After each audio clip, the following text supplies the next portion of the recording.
Hey, Prime members, you can listen to Crime and Sports early and ad-free on Amazon Music. Download the app today. In the depths of an Atlanta forest, a clash between activists and authorities ends in tragedy. I'm Matthew Scher, and on my new podcast, We Came to the Forest, we expose the hidden truths behind a shootout that left one activist dead and countless lives forever changed. Binge all episodes of We Came to the Forest ad-free on Wondery Plus.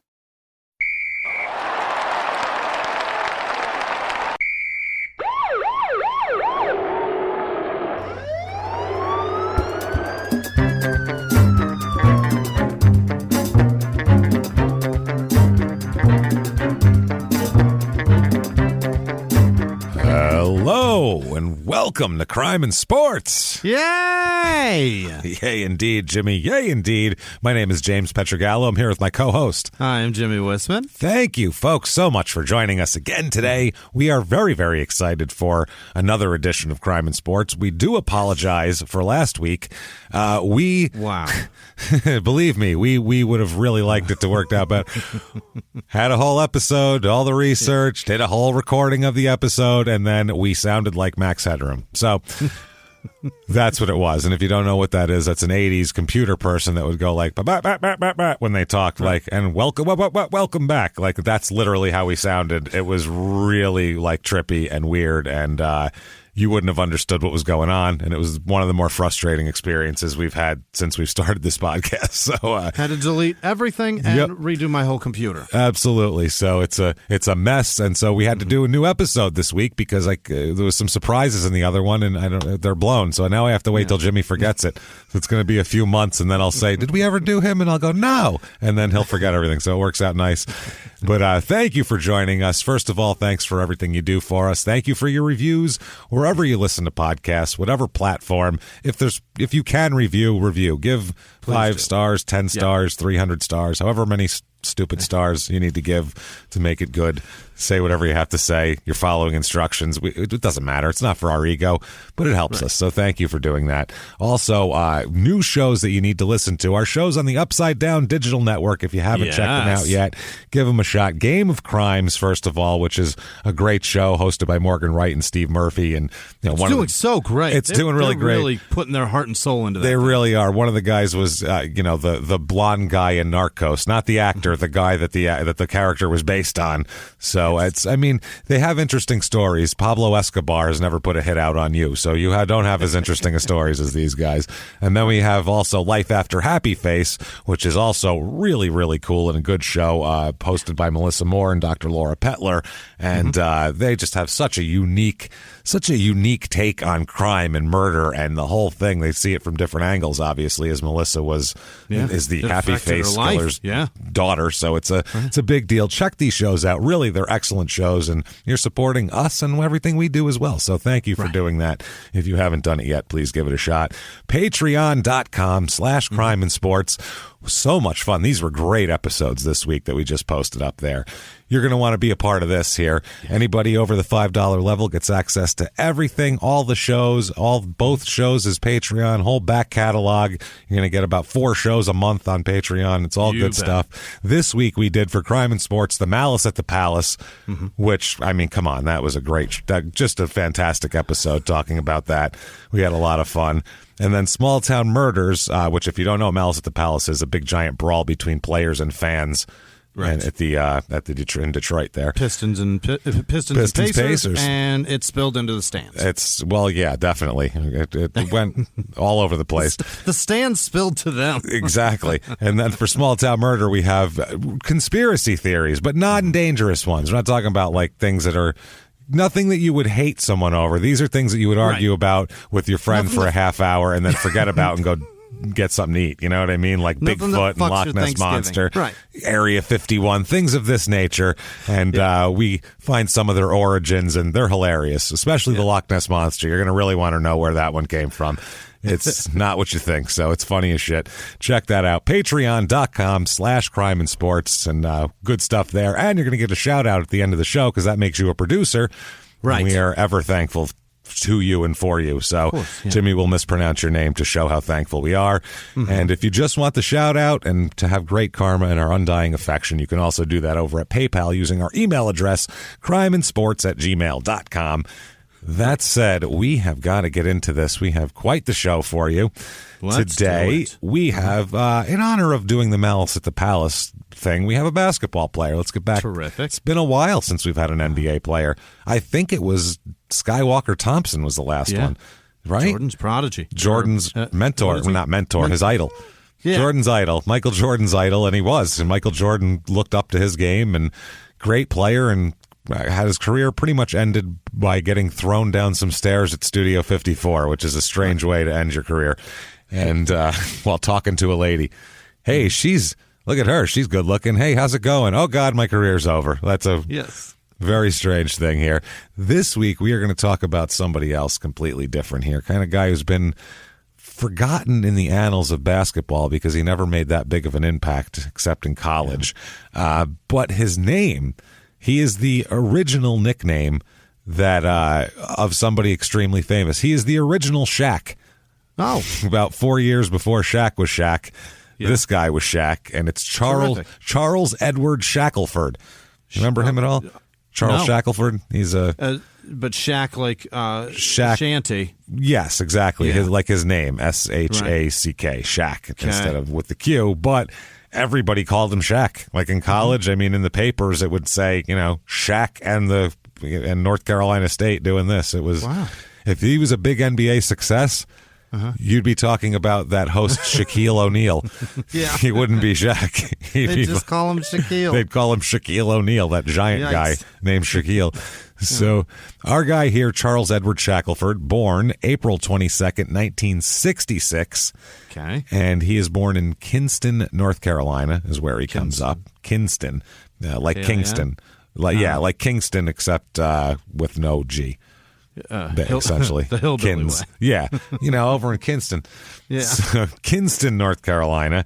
Now, coming up here, his sister was also a big high school basketball star. Really? Yeah, so I feel like there's a lot of that seems to go around in the family here, which makes sense because he's 6'10", 6'11". 6'10", 6'10 and a half is a big guy, and probably his sister's probably not 5'3", I'm imagining.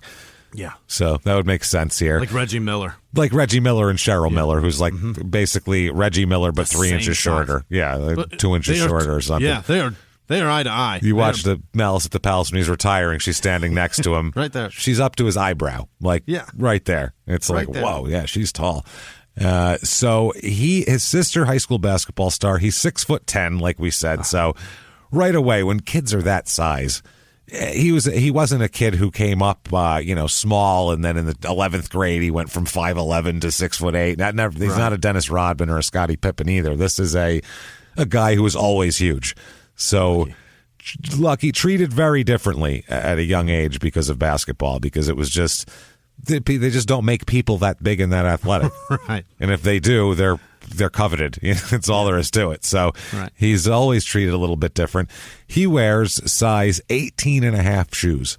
My God. 18 and a half, which is... In high school? Monstrous. Well, when he goes to college. In his freshman year of college, they say that in the paper. Is so a lot it must of foot. Be 18 and a half. What size shoe do you wear, Jimmie? It's so embarrassing. Don't ask me that. Can you fit 2 of them in one of his shoes is what I'm asking. Okay, that's what I'm asking. Absolutely. Yeah, that's hilarious. With room to spare. That's a 18 and a half is a big shoe, though. An 8? I wear a goddamn 8. Oh, wow. Okay, an 8. Isn't that just depressing? No, because you could probably find shoes everywhere. No, because everybody in their life wore an 8 at some point. Oh, and damn therefore they are very popular. Children love them. Oh, no. See, I have the opposite problem. The shoes I wear, they only order like 2 pairs of them. So it's there's a large amount of people on this planet that wear an 8. It's not because that's where their foot stops growing. It's this transition point in there to where they end up, and everybody's in an 8 at some point. And it's a bastard to find shoes. There are places with a lot of small people in the world also where they probably wear a lot of them wear 8s. That makes sense. It's a popular shoe. damn it. That's a tough one then. 18 and a half. Lot of 14-year-olds wearing the same shoe as me. 18 and a half, not a popular shoe, as a matter of fact, and probably even harder to find, I would imagine. Yeah. Like, you probably have to have those made, like, sewn onto you. Like sculpted to your foot while you're there. So, he's a huge high school basketball star. I was reading all these articles, and they're just like, oh, Christ, he's amazing. He's everyone is like his team. They talk about him for 3 paragraphs, and they're like, and then the team did this and this, and it's great, and it's over. Like, you talk about the game for like 1 paragraph, but Charles Shackleford for 3 paragraphs, and how he just was a man among boys, and he's just tossing people around and dunking on people. And there was this one article where they were going over this game where I swear to God, they went over every dunk that he made, just like in this article. It was like, it's a high school basketball game. Calm down. A paragraph to talk about everybody else. That's exactly what it was. It was just like blow by blow by blow. So he decides he's recruited by everybody, by the way, because he's a big man. And in the mid 80s, a big man is, that's what the game was predicated on. I mean, think about in college and the guys who were going into the NBA at that point. We're talking about, Olajuwon and Ewing, and they picked Sam Bowie over Michael Jordan. I mean, that's how coveted big men were. They really were. So that was the first thing you needed. It was like the Kareem model, because he won so many titles that were like, okay, you need a Kareem in the middle, and then you figure out the rest around that. The Wilt in the middle, Bill Russell in the middle. Yeah. That was the whole thing. Whereas now there should be more shame in a hindsight. You know what I mean? Like, we should look back more on past drafts and really ridicule the people that picked Sam Bowie over Jordan. By the way, that's crazy. The future bonus episode is going to be terrible draft picks. Not even necessarily draft busts, but just bad draft picks like that. Like, why would you? Why would you when you could have done that? It's one of those. So. And I'd like to know who was filled in the position that Ray Lewis was in. They didn't pick Ray. You know what I mean? Yeah. Who did you have that Ray Lewis came up and you're like, I've got a linebacker, I don't need him? Well, watch the 30 for 30 from Elway to Marino. Watch that documentary, and you watch. Dan Marino was drafted 27th in the first round. Wow. You watch team after team after team go, nah. Literally, nah, that's all right. Nah, don't need him. No, that's okay. And they were like, nah, we don't need Dan Marino. Pittsburgh had like Terry Bradshaw's going to retire like the next year. He's from Pittsburgh. He played at Pitt. It's all right there. And they were like, nah, we didn't feel like we needed him right then. Huh? You out of your fucking minds? What the hell is wrong with you people? What is the Aaron Rodgers one is the same way. It's like, are you fucking kidding me? Yeah. You're going to ride or die with that quarterback when you could have Aaron fucking Rodgers? I'm telling you, look at all the guys picked ahead of Marino. We're talking Todd Blackledge, Jimmy. Yikes. You know what I'm saying? Ken O'Brien, Todd Blackledge. The list goes on and on. It's not good. You mean not Hall of Famers? Not a bunch of not Hall of Famers. You get John Elway, fine. Yeah. Even Jim Kelly, whatever. He had a great career, so Hall of Famer, another Hall of Famer. He went to 4 more Super Bowls than Marino went to. Marino went to one. Did he go to one? He went in like almost his rookie year. Was it like I think it was his second year he was in the Super Bowl. All right, well, 3 more. 84. It was 84. Yeah. Okay. He was in the Super Bowl against San Fran. Yeah, but that wasn't. If you ever Jim saw Kelly the Miami. The Miami teams were shit, though. They were Dan Marino. I certainly didn't see that Super Bowl. I was 3. They were Dan Marino with with a bunch of guys on his back. Most of those teams. I mean, even their star players were only stars because Dan Marino was making them stars. Duper and Clayton. Yeah. Those guys weren't great receivers. They were just had Dan Marino fucking gunning the ball into their chest. Yeah. Their running game was shit. Did Miami only go to 2 Super Bowls? No, they went to more in the 70s. They won fucking a couple. They were undefeated. They won 2 in a row at that point. They went later on. They went before that and lost. So, they've been... Okay. Miami was a powerhouse of the 70s. I mean, great. They were the team. Like, it was the, them and then the Steelers and the Cowboys. Those are like the Raiders. Those are kind of the big 4 of the 70s. And then in the 80s, they were just fun because it was Dan Marino. Yeah. So, anyway, back to basketball. Sure. He I don't know how the hell we got all the way over there. So Shackleford here, he's chased by all these schools, and he knows Chris Washburn back then. He plays with Chris Washburn, who we've also covered, and he's going to play with Chris Washburn in North Carolina State as well, where he chooses to go. Yeah, because Shackleford he can go anywhere, literally anywhere he feels like going. His pick, man, any basketball school, more than 100 schools. So wow, that's most of them. Holy shit! Imagine that. Imagine being wanted for that many by that many people in suits for anything with any interest in me. For anything. Fantastic. Yeah. But I mean, 100 people are like, please come here so we can, so you can play basketball and we can all worship you. Please. Like, we think that it's, wow. Instead, no one wanted us anywhere. They didn't even want us for shit jobs. So Washburn, though, was he said he was in the same situation, so they kind of became friends over that. Okay. Shackleford said, quote, "A lot of colleges were after me, but I committed to State to get it off my mind so I could work hard on my ball and my grades." Imagine. So, yep. So he could, but half of that is true, by the way. He's half right there. He will work on his ball, but grades are not even in the periphery. Like, they're like, no. He's 6'10", almost 6'11". He's from North Carolina, where basketball, is sort of, there's church, and then there's right under that is college basketball. No. Like, it's that important there. If you go to like Raleigh, Durham area and look at back in the day a newspaper and go to the sports section, the first 6 pages are about college basketball. Even if it's fucking September or, the middle of summer, it doesn't matter. First 6 pages about college basketball. Then they're like, oh yeah, the NFL and the MLB and all that shit exists too. It's all, they're obsessed with it. You got Duke, UNC, Wake Forest, NC State right there. Tobacco, yeah. That's it. So it's a huge deal there. And he ends up going to North Carolina State, which nowadays people would go, NC State, what are you choosing that over, UNC and Duke? Yeah. Over anything. Back then, they had just won the national championship. So it was a big deal. Yeah, they had shocked the world, and they were a huge deal. Jim Valvano was considered the greatest coach in the fucking planet for that moment in time until the next year when it was John Robinson or John Thompson, and then the next year when it was somebody else. But next year when it was Krzyzewski, and then every year there's somebody different. So Roy Williams or whatever the fuck, not Roy Williams, the hell's his name, the Kansas guy. I don't know. Fuck, never mind. Anyway. 85-86. Okay. That's Krzyzewski. That's Duke. So 85-86, he goes to North Carolina State, and at the time nationally they're as known as anybody because they're killing it at that moment. That year they go 21-13, which is a little less than you would want for a powerhouse, but they just want to get into the tournament and then go from there because they're where it is. Yeah. Good tournament team, and that's what they do. They go to the tournament as a number 6 seed. They beat number 11 seed Iowa 66-64 in the first round. They go to the second round. They beat Little Rock, number 14 seed, powerhouse of Little Rock College, University of Little Rock. I don't even know what the fuck it is. That's what I've never. Have you ever the town of Little Rock? Yeah, have you just downtown people? It's just their like intramural team, some high school kids, couple guys who played a few years ago.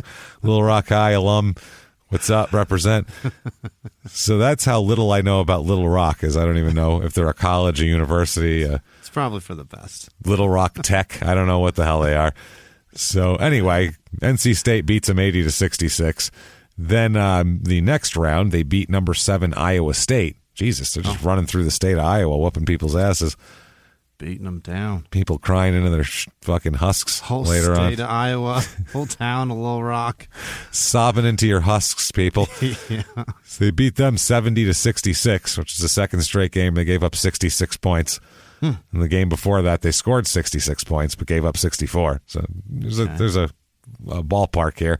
Yep. So finally they go and they number 1 Kansas they end up playing here. All right. And they lose that game 75-67 to knock them out. Chalk, Jayhawk. There you go. Against the coach who I can't remember his goddamn name. It's Roy something and I can't remember his fucking name. Roy. I wanted to Roy.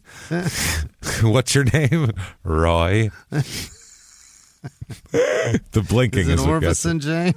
Definitely not. It might be Williams, and I'm just overthinking it, but that could be that. But wasn't there a Roy Williams that was a defensive back that I'm thinking about too? See, that's what fucks me up. Anyway, he goes on that team, by the way. Chris Washburn is a sophomore. Chris Washburn, if you don't remember, we did an episode on him. His claim to fame is being amphibious. Right.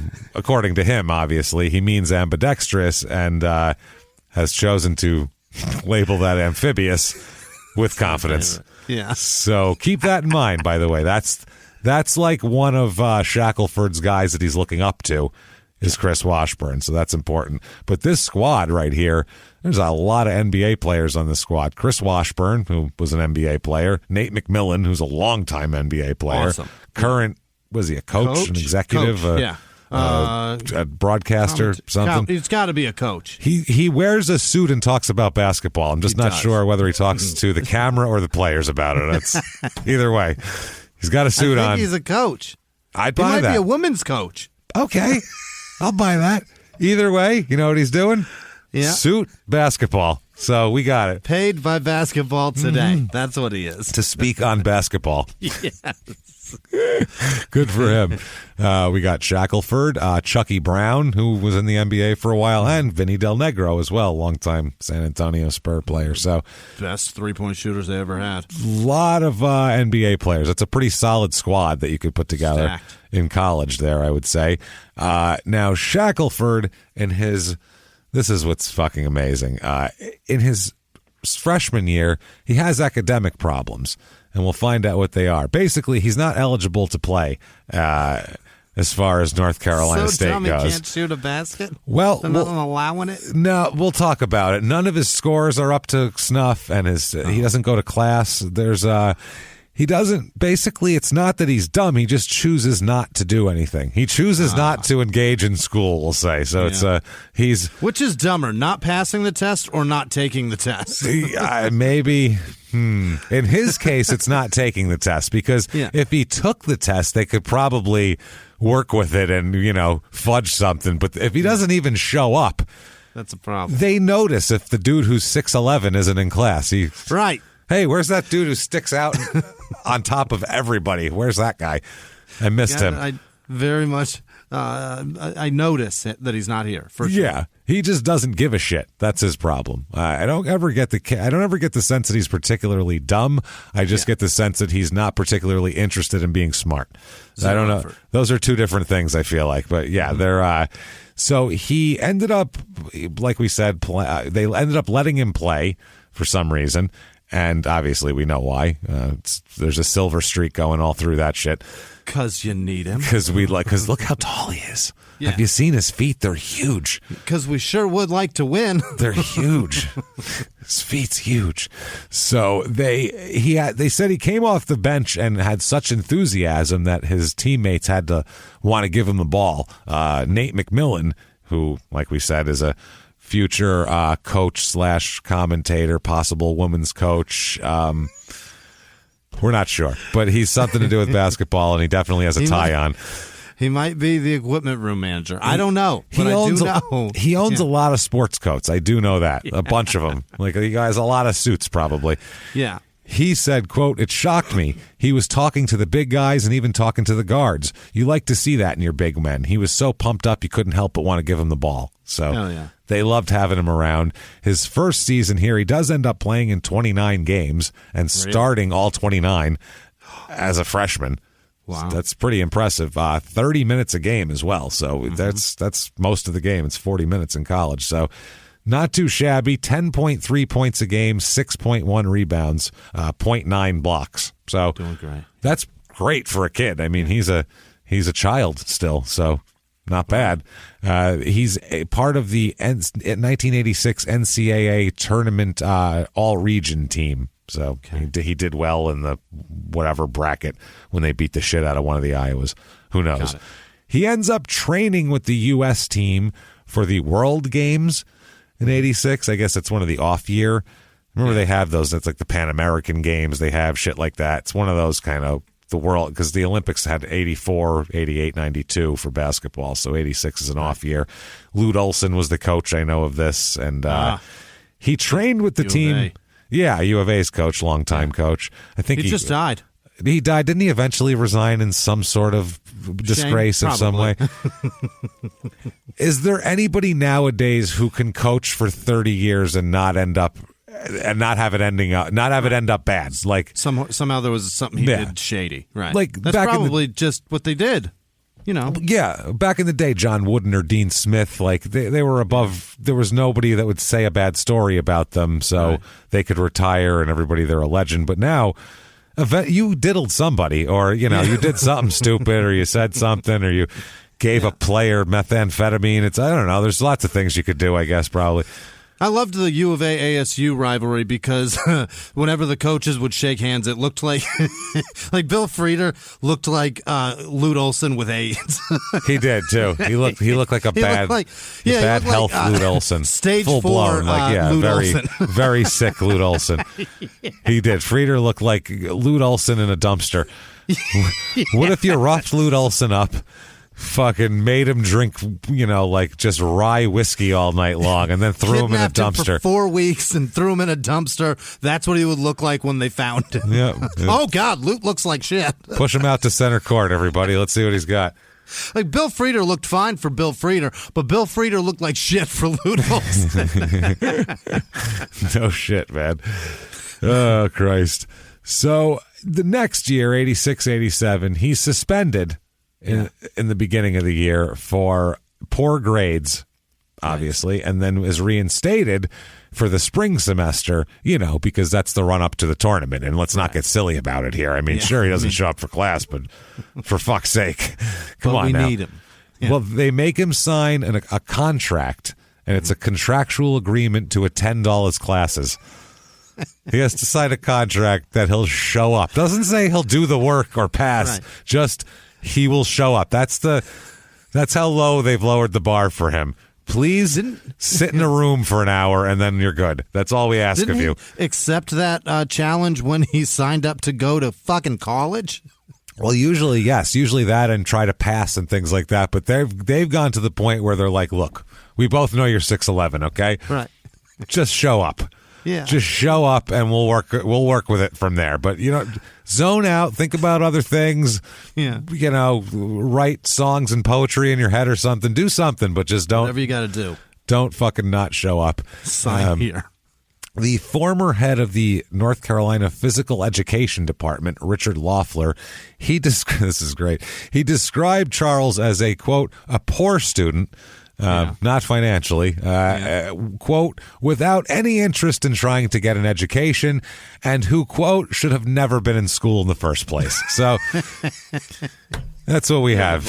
It does not. Well, he's not there to go to school, which is fine. That's fine. I don't expect someone the ability to play a sport and the want to like go to a class and learn about shit. They don't go together necessarily. They might. You might want both, but it doesn't have to be. They can be very mutually exclusive. It's fucking ridiculous. So that's why now I like the one and done thing is even stupid because why are you what is the speed bump you've put before people if they want to make a living? I don't understand this shit. It's certainly not going to help them later because they're not going to get a degree in 1 year. No, they're not. It's dumb. No, they're there to give powerhouse programs tournament runs for every year. Yeah, that's it. Every year they're going to have a tournament run with one star. Then they're going to keep having to refresh that star. And it's just made it so it's the same cycle the college coaches were always on as far as recruiting to replace players, except now having to do it every few years. Now it's every year. It just accelerated the whole thing. And I'm sure they'll all have heart attacks and die. So probably he Jesus Christ. Shackleford, though, has no interest in any of this shit. He's not interested in any form of education, any form of anything like that. Like I said, I don't fucking care about that. And they don't either, obviously. It's not like they're like, well, he's got to get an education. They want him to fucking play basketball. But there's NCAA rules that make them have to get him into class, so therefore they're making him sign shit. And in the mid-'80s, it was a little loosey-goosey. Yeah, there's still paperwork that they've got to fill out. But it would be like 5 years later they'd find out about that in the 80s. Like, it wasn't like now. Like, it was very loosey-goosey in the 80s with, like, classes. Are you kidding me? But the internet wasn't there for them to, like, log that these guys were in class. That's what I'm saying. The NCAA to keep track of it. This is still just a handful of or a fucking briefcase full of cash and just stop on by the dealership and pick out what you want, young man, type of fucking days where literally some alumni would just be giving cars away to the athletes and shit back then. Every one of these guys, they drive fancy shit in college. Everyone was like, I don't know where the hell they're getting all this money. And as cool as that sounds, I mean, for the athlete, that sounds great. But why the fuck not? What would that? What's the hubris? Why would you want that for yourself as like the free car successful guy from college who's buying cars for people? Like, why do you? Why do you want to be that guy? Yeah, that guy doesn't sound like fun. Because you're a part of the team, Jimmy. Yeah, I'm a part of the team. I'm a part of the program.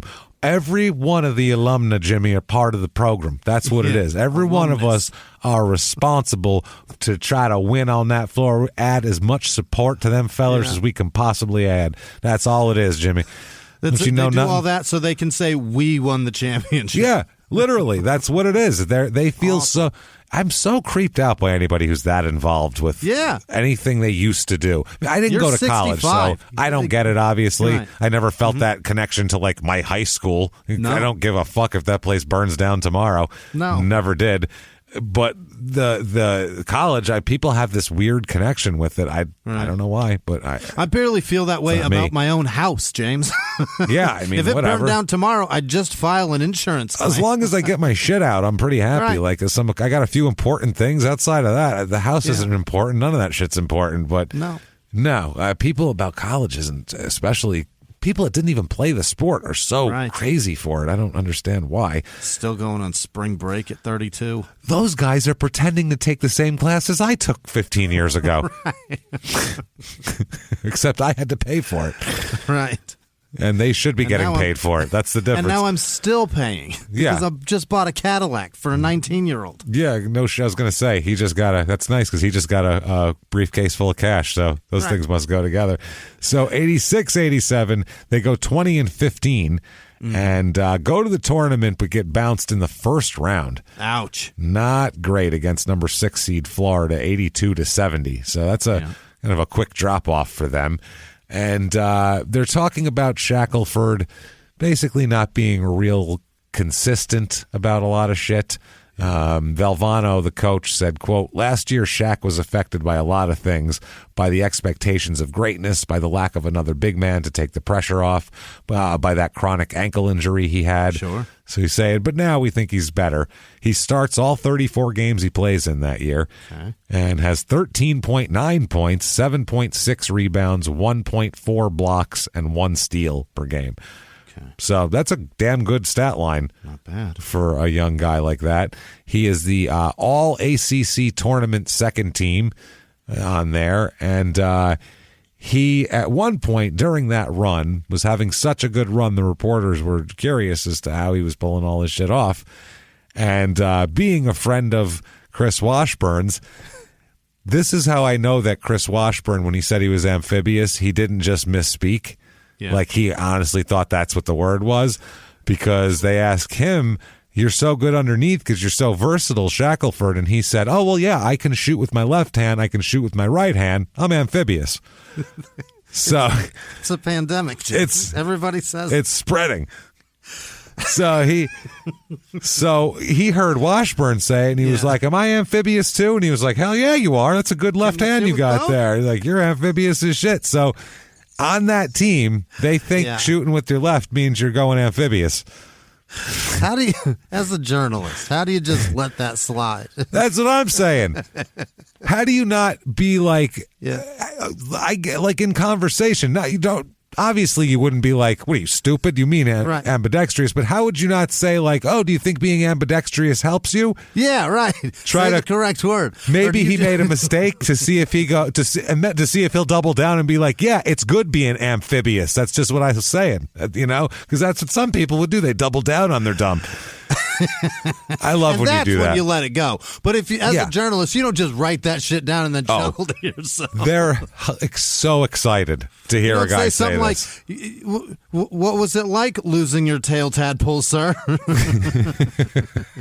Do you like, so So let me get this straight. You like to score like 17 points a game and then take a dip into the river and then crawl back up on the banks for a couple hours to dry out in the sun? Is that what you like to do? You can't wait till the game's over to get back in the shower and rinse your gills, sir? Yeah. You can spend long periods of time underwater, but you still need oxygen from the surface. Is that okay? So do your eyelids close underneath also, idiot? Oh my God! And like I said, a lot of these I find in these old newspaper archives, and the title of the article was "He's amphibious," so it was like, or NC Star is amphibious, or whatever the fuck it was. Yeah. So they love that shit. There's one way to get the student newspaper to fuck you, to get hated by the sports team. They'll never talk to you again if you just roast them for being dumb. But for him, he thinks that's good. He's like, see, they're finally recognizing my amphibiousness. That's the thing. For a long time, they didn't see it. They didn't realize. He hangs out with Chris way too much. How amphibious I actually was. Which is fucking crazy. I'm amphibious. So I hate the journalist as much as I hate him for that. Yeah, they were definitely excited to be able to say, this idiot said he's amphibious. And then in the next breath say, his coaches say he doesn't like to go to class either. You know? Right. So, you know, they love that shit. April of 1987, he loses his driver's license for 30 days after being arrested for speeding. Arrested for speeding. He likes to drive very, very fast. We'll find out. He's not going fucking 48 and a 35 or some shit. This is 95 and a 40 type of shit. They'll bump it down from criminal to civil. If they bumped it down to the arrest, that's a problem. That means that like an old lady dove out of the way with her walker while the cop was chasing him. That's what that means. Holding her very small dog. Yeah, absolutely. Yanked it by the collar. Like, what fucking movie was that? And they pull the fucking dog back and the guy vacation when he falls asleep at the wheel with honky lips written on the side, and he's flying through, and there's a guy like walking his dog, and the car like flies through an alley, and he yanks the dog by the collar and just holds it like it was on a fucking bungee cord or some shit. He parks in the parking lot. We're here. Up and at him. We're here.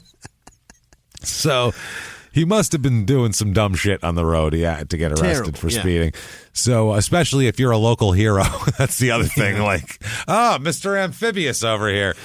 Jesus Christ. We could have just public executed you. Instead, we're going to knock it down to an arrest. So, Jesus. 87, 88, Wolfpack are 24-7. Yeah. They are. It's goddamn good. Yeah, not too bad at all. They go to the tournament, and in the first round, they lose to Murray State.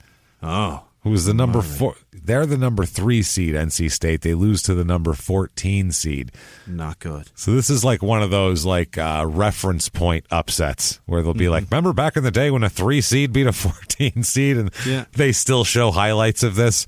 Yikes. Some guy who now sells insurance played for Murray State at the time, fucking hitting a 3-pointer to break their hearts. They lose 78-75. And it was a close one. It was a close one. Yeah, that's rough. That is rough. December of 87, though, in the middle before that, he again has to plead guilty to speeding. And he's speeding. It was in a 55-mile-an-hour zone. He's arrested for speeding. And he is also doesn't have a license. So that's a problem here. An issue. It's the second conviction of a speeding charge since July. So after that initial April one, he had another one in July where he didn't even have a license because it was suspended, and he was still speeding. And that one, he was facing a charge of driving 70 in a 45. Yikes. That's pretty fast in a 45. 45 is usually not a freeway, That's not a freeway. No, 45 is, that's not a freeway. That's a thoroughfare. That's a throughway, but it's not that's just a busy road. You notice someone going 70 in a 45. Absolutely. They're flying around people. Mm-hmm. He was hip-hop's biggest mogul, the man who redefined fame, fortune, and the music industry. The first male rapper to be honored on the Hollywood Walk of Fame, Sean Diddy Combs. Diddy built an empire and lived a life most people only dream about. everybody know ain't no party like a Diddy party, so. Yeah, that's what's up. But just as quickly as his empire rose, it came crashing down. Today I'm announcing the unsealing of a 3-count indictment, charging Sean Combs with racketeering conspiracy, sex trafficking, interstate transportation for prostitution. I was up. I hit rock bottom, but I made no excuses. I'm disgusted. I'm so sorry. Until you're wearing an orange jumpsuit, it's not real. Now it's real. From his meteoric rise to his shocking fall from grace, from law and crime, this is the rise and fall of Diddy. Listen to the rise and fall of Diddy exclusively with Wondery Plus. In the 1980s, a rosé swept the country. Hey, Mike, I really like this White Zinfandel. Well, good. Now put it down. We're going to try another one. White Zin became America's top-selling wine. But most don't know that this sweet drink has a sour history. What began in 1986 with counterfeit bottles. A big fraud, a multi-million-dollar fraud. Sent investigators chasing one of the most powerful families in the business, the Licciardis. But the closer the feds got to them, the more dangerous things became. It's a story of deceit. At the time, I was paranoid. Threats. You touch my kids, I will kill you. And murder. With a .22 caliber bullet to the head. What started with a scheme to mislabel wine spilled into a blood-soaked battle for succession. Welcome to Bloodvines. You can binge listen to Bloodvines exclusively and ad-free on Wondery Plus. Join Wondery Plus in the Wondery app, Apple Podcasts, or Spotify. Like, that's fucking fast. That's very, very fast. He was arrested about 3 p.m. April 12th and was charged. This was the first one we were talking about. That one he was charged with going 91 and a 55.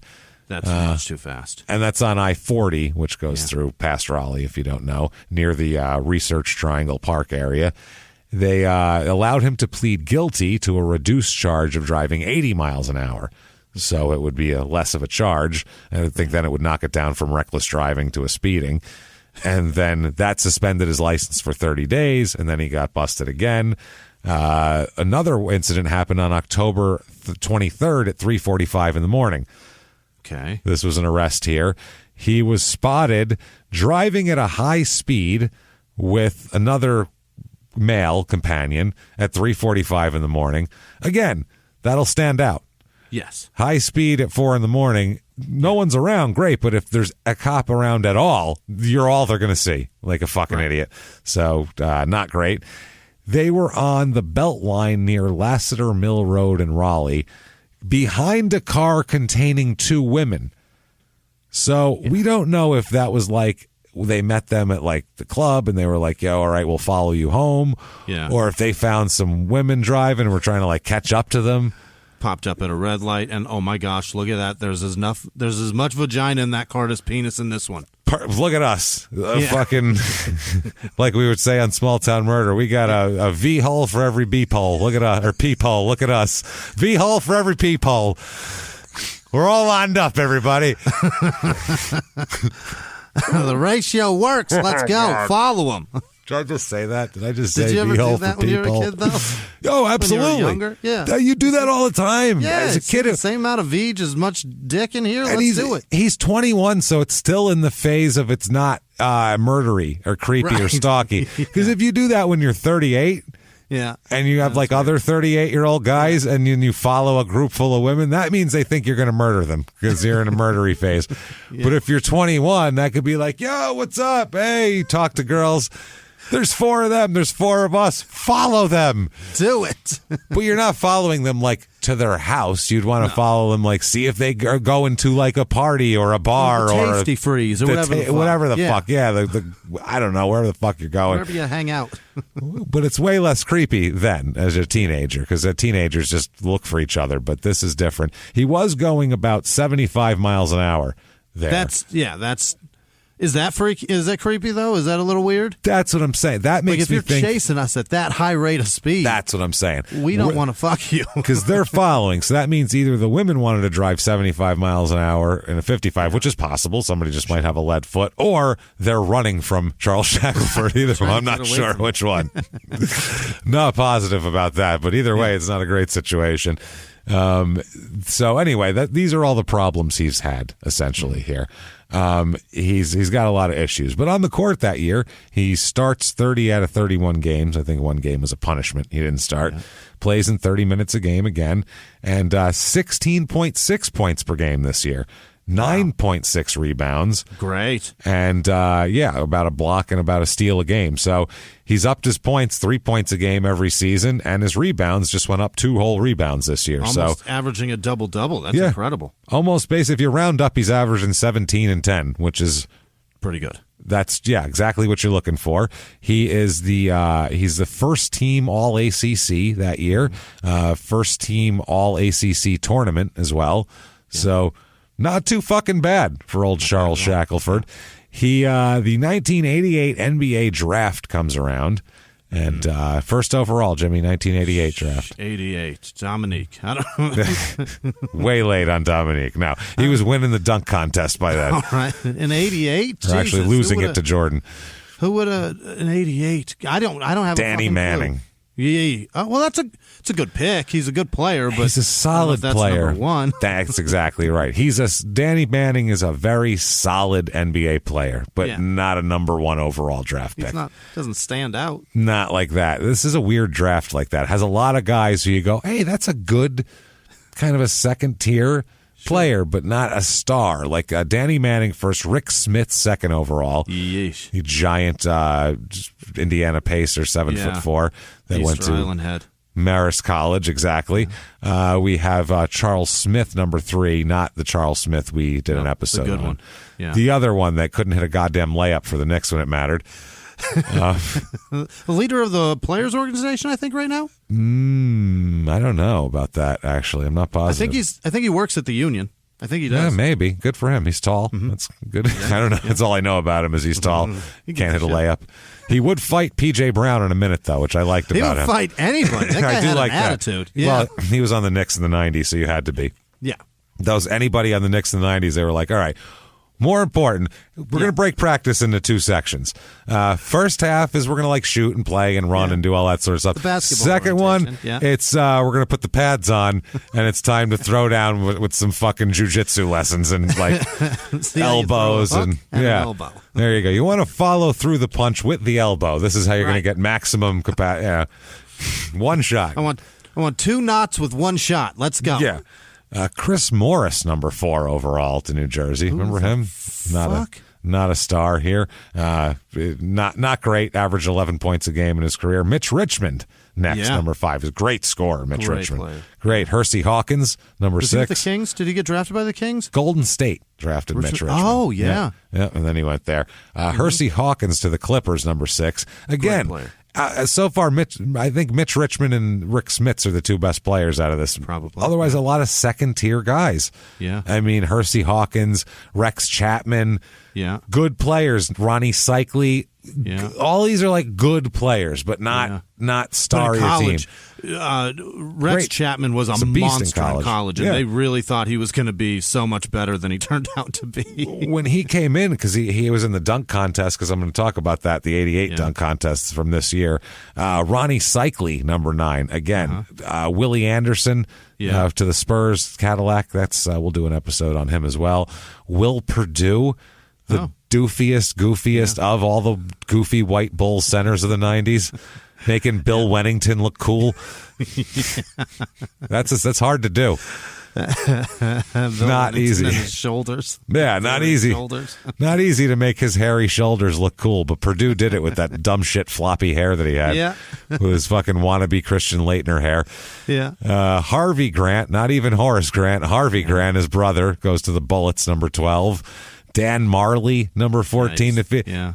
See, all second tier, one-time all-stars, all these guys. Fucking Gary Grant. Yeah. It says Seattle after that. Every one of the Rod Strickland, again, good player, but not a great player. What a weird fucking draft this is. Vinny Del Negro goes to this draft. And then also in this draft is Charles Shackleford, drafted number 32 overall, which is second round by the New Jersey Nets.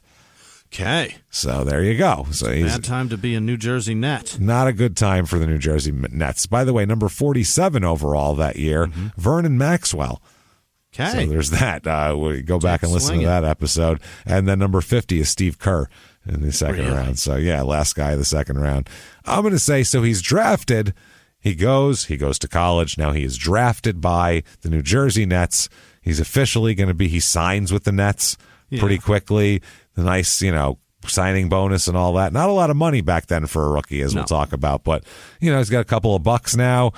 Grace. We're going to. That's fuck, huh? That's grace, yeah, for him. It really is pretty much downhill from here. Well, you can't expect to have you can expect to have an outstanding career in New Jersey because it's so fucking sad there. Any sort of effort should make you a pretty big star in New Jersey at that time. They're looking for something, but they just didn't really have a fan base. You'd have to kind of make a fan base. Because I was a kid. Point. I was a kid back then in New York, and that was like the last option of what to put on. Like if there's a Nets game on, there's a Knicks game, okay, or you're looking for this. Like you'd watch. Well, you wouldn't watch hockey first, but you'd see who the Nets were playing. You'd be like, well, let's see who they're playing anyway. We'll watch the Devils. I'm not sure. Yeah, this is not good at all. But nobody bought a fucking Nets jersey back then. I think Derek Coleman made New Jersey Nets sales. I think he just helped British Knights. I don't even think he helped the Nets though, because I'm telling you, they weren't even on the radar. If a kid growing up in New York at that time, the Nets weren't even an option. You might as well have liked, Indiana or anybody else. Like they weren't even considered a New York team. They really weren't. There was the Knicks, and then isn't there another team? Oh yeah, but they're like New Jersey. Like who cares about them? They had the state of New Jersey in their logo. Like, what are we going to fucking root for that? No. Fuck out of here with that. So, very not a popular team is what we're getting at. And a lot of the Jersey people liked Philly. So they really were kind of a... It was a much cooler jersey. South Jersey, Philly was a good team for years before that. They had Dr. J and shit, and all these people, and now you're going to have... it's just weird. Now you're going to have... So then northern New Jersey is dominated by the Knicks in the New York market. So they were squeezed pretty tight. Then they had this sweet period where the Knicks were terrible for 20 fucking years, and it gave them an opening. Very lucky. All you have to do is be the joke of the league for 20 years, and it makes your city kind of open for competition at that point. Very nice. So to give you an idea of how different money was back then as to what it is now. Money now, guys are signing. Steph Curry makes $40 million a year. Wow. $40 million a year. Like, think about that. The guys for are making salary. Yeah, there's a lot of guys making over $20 million a year now for their services here. So, the pay scale is now commensurate with all the deals and all the every sponsors. It's because it's worldwide too. You're not realizing that there's 800 million people in China literally who are interested in the NBA. More than 3 times our country amount of people are interested over there in the shit. So fascinating. The money and buying jerseys. Yeah, the money in the league is a way different thing now than it was. It's a license to print money. You don't think that fucking one dude would have spent billions on the Clippers if there wasn't a license to print money on the other side of that shit. So great point. In the 88 season, very different.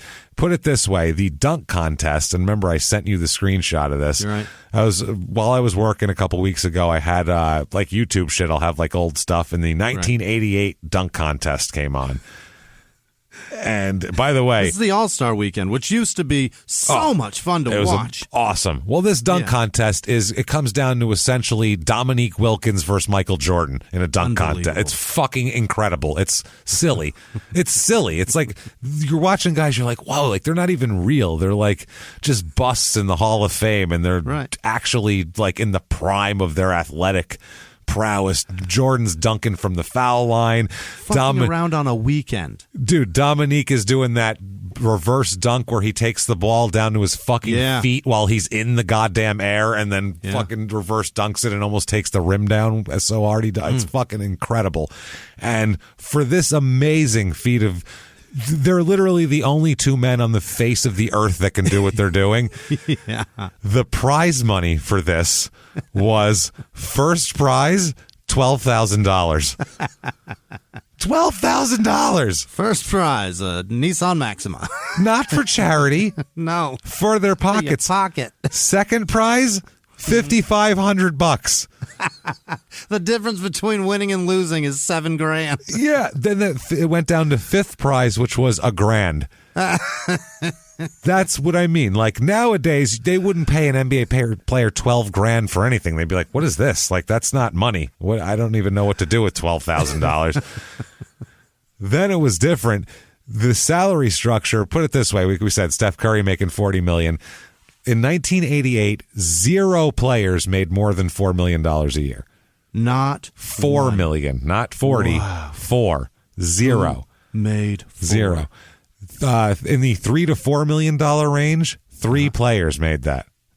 3. Top players in the NBA that make the most money. Yep. There are 3 that make over $3 million. Nobody over 4. That's it. $2 to $3 million range. 3. Wow. So there's only 6 players making over $2 million a year in the entire league. And not one of them making over $4 million. None.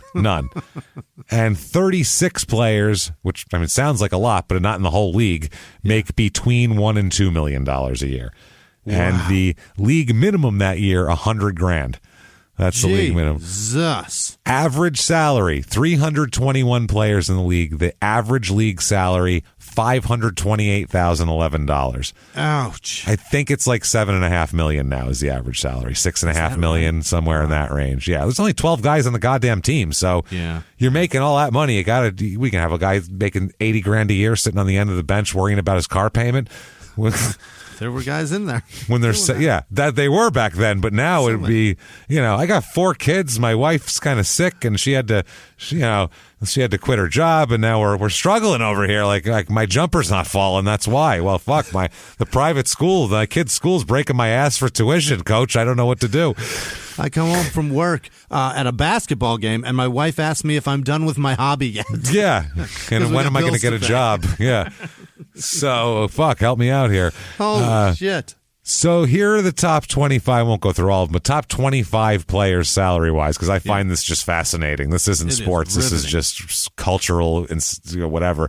Highest paid NBA player. Who is it? Highest paid, Patrick Ewing, which makes sense because he was the number 1 overall draft pick in '85, and he was highly. Does that make sense, James? At the time, yeah, and timing-wise, yeah, because when he came out, he had all the leverage. So, and he's a big man.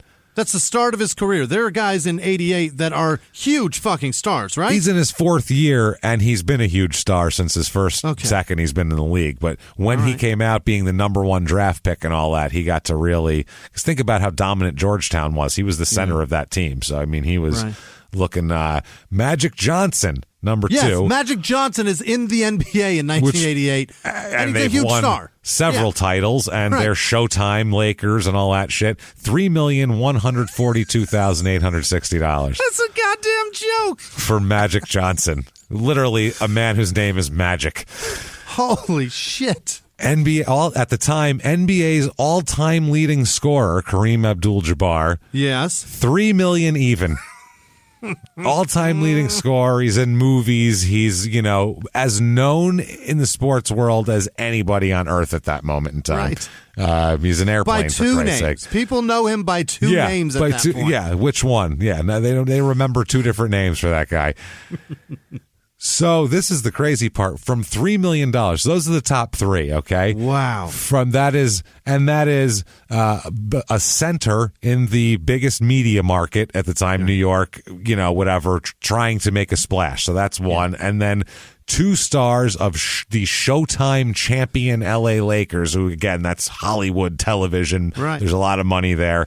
A those big are the man top in 3. the other biggest market in the world. And the all-time leading scorer also. And then from there, it drops from $3 million to $2,038,000. Holy shit! And that's Robert Parrish of Boston, who has some rings himself at that moment in time. Right. Kevin Duckworth, $2 million even. Kevin Duckworth. You remember? Think of a guy who I haven't mentioned yet. Yeah. Can you think of one? Jordan. Yeah, that guy. Yeah. That's where he is, tied with Kevin Duckworth, making $2 million a year. Ridiculous. $2 million a year is an obscene amount of money. Don't get me wrong. I would love to make $2 million a year. Yeah. And in 1988, that's worth way more. So $2 million a year, great money. But no, you're Michael Jordan. That seems like, what the fuck is happening? Peanuts. Yeah. Peanuts. Ralph Sampson making $1,960,000. Who? Yeah.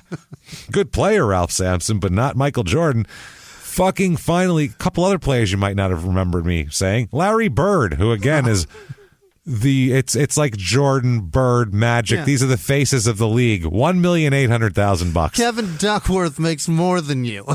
Ralph Sampson makes more than you. How do you like that? Tom Chambers makes the same as you, $1,800,000. Wow.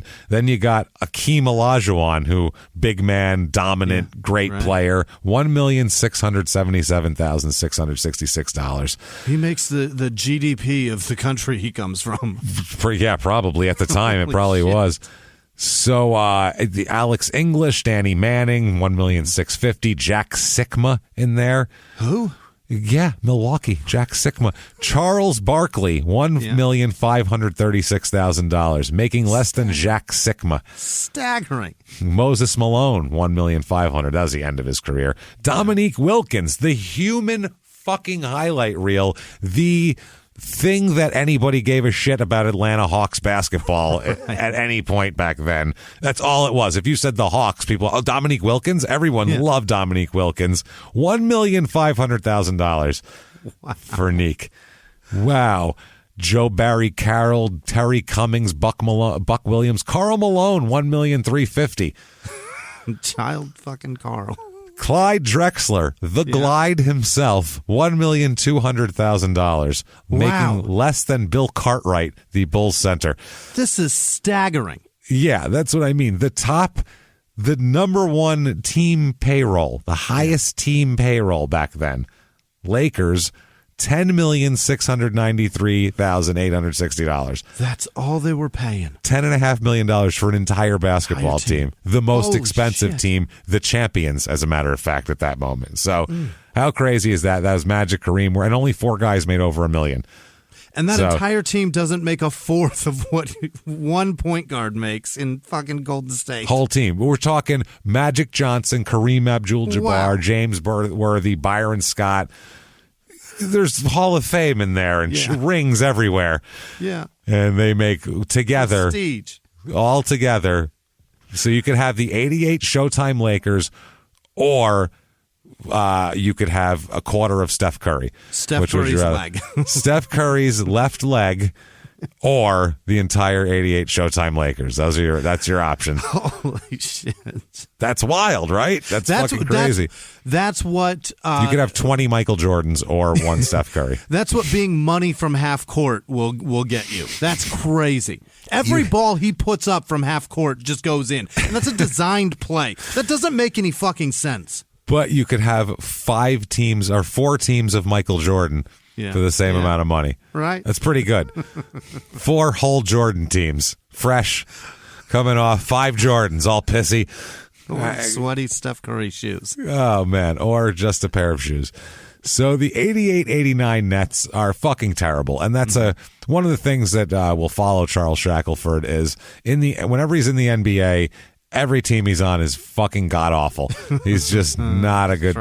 The Nets here under Willis Reed, who was a great player, but apparently not a great coach, they go 26-56 that rookie year. Ugly. He doesn't do too well here. He plays in 60 games. He starts none of them. Plays in 8.1 minutes a game. So he's a rookie, and they're bringing him in slow. Yeah. Back then, he came out a year early. He only after 3 years of college. They looked at him as like behind. We got to bring him along slow. Yeah. He 3.1 points a game. So not the best. Yeah. Not the best. He does make $150,000 that year. Okay. Which he's thrilled with. He said he needed money. More than league minimum.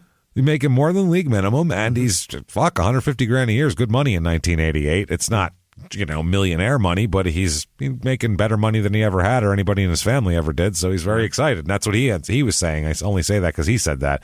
He's like, nobody in my family ever made $150,000 a year. That shit was great.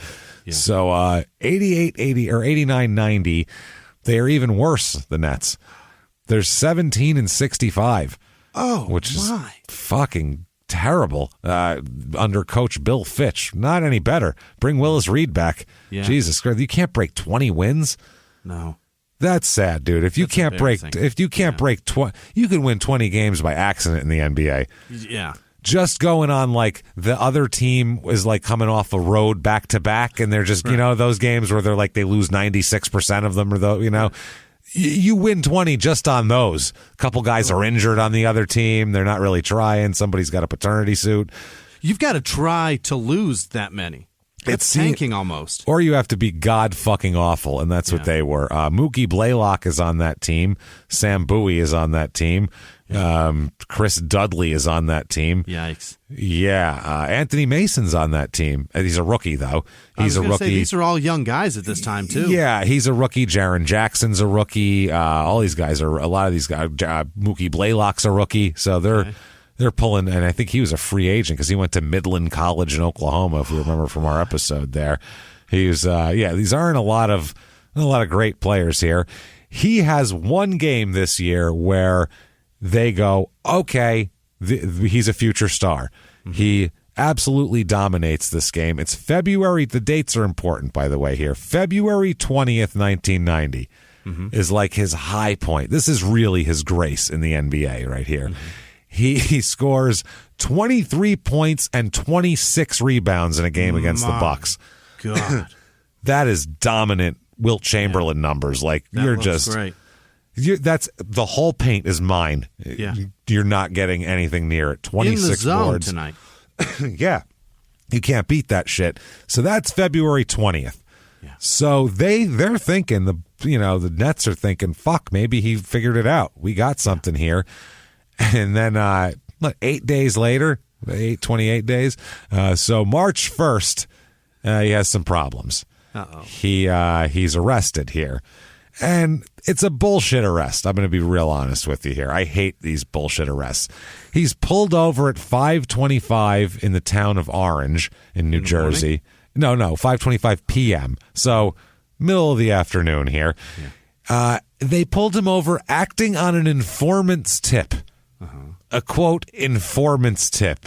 Right. That saying that there was drugs being transported through the town in this car. It's a black 1989 Thunderbird, which one of those long ones too. It's a fucking sick car. Things are like a bullet.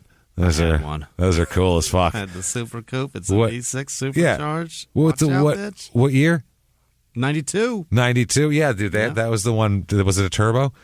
Yeah, the turbo ones. It's a whiny ass. This is a fast car. It's built on the chassis of the Mustang. It's the same motor as the Mustang. It just happens to be a little family car. It's huge and long and floats. Yeah, I remember you'd be like flying, and it's like you're fucking. Ass. Yeah, yeah.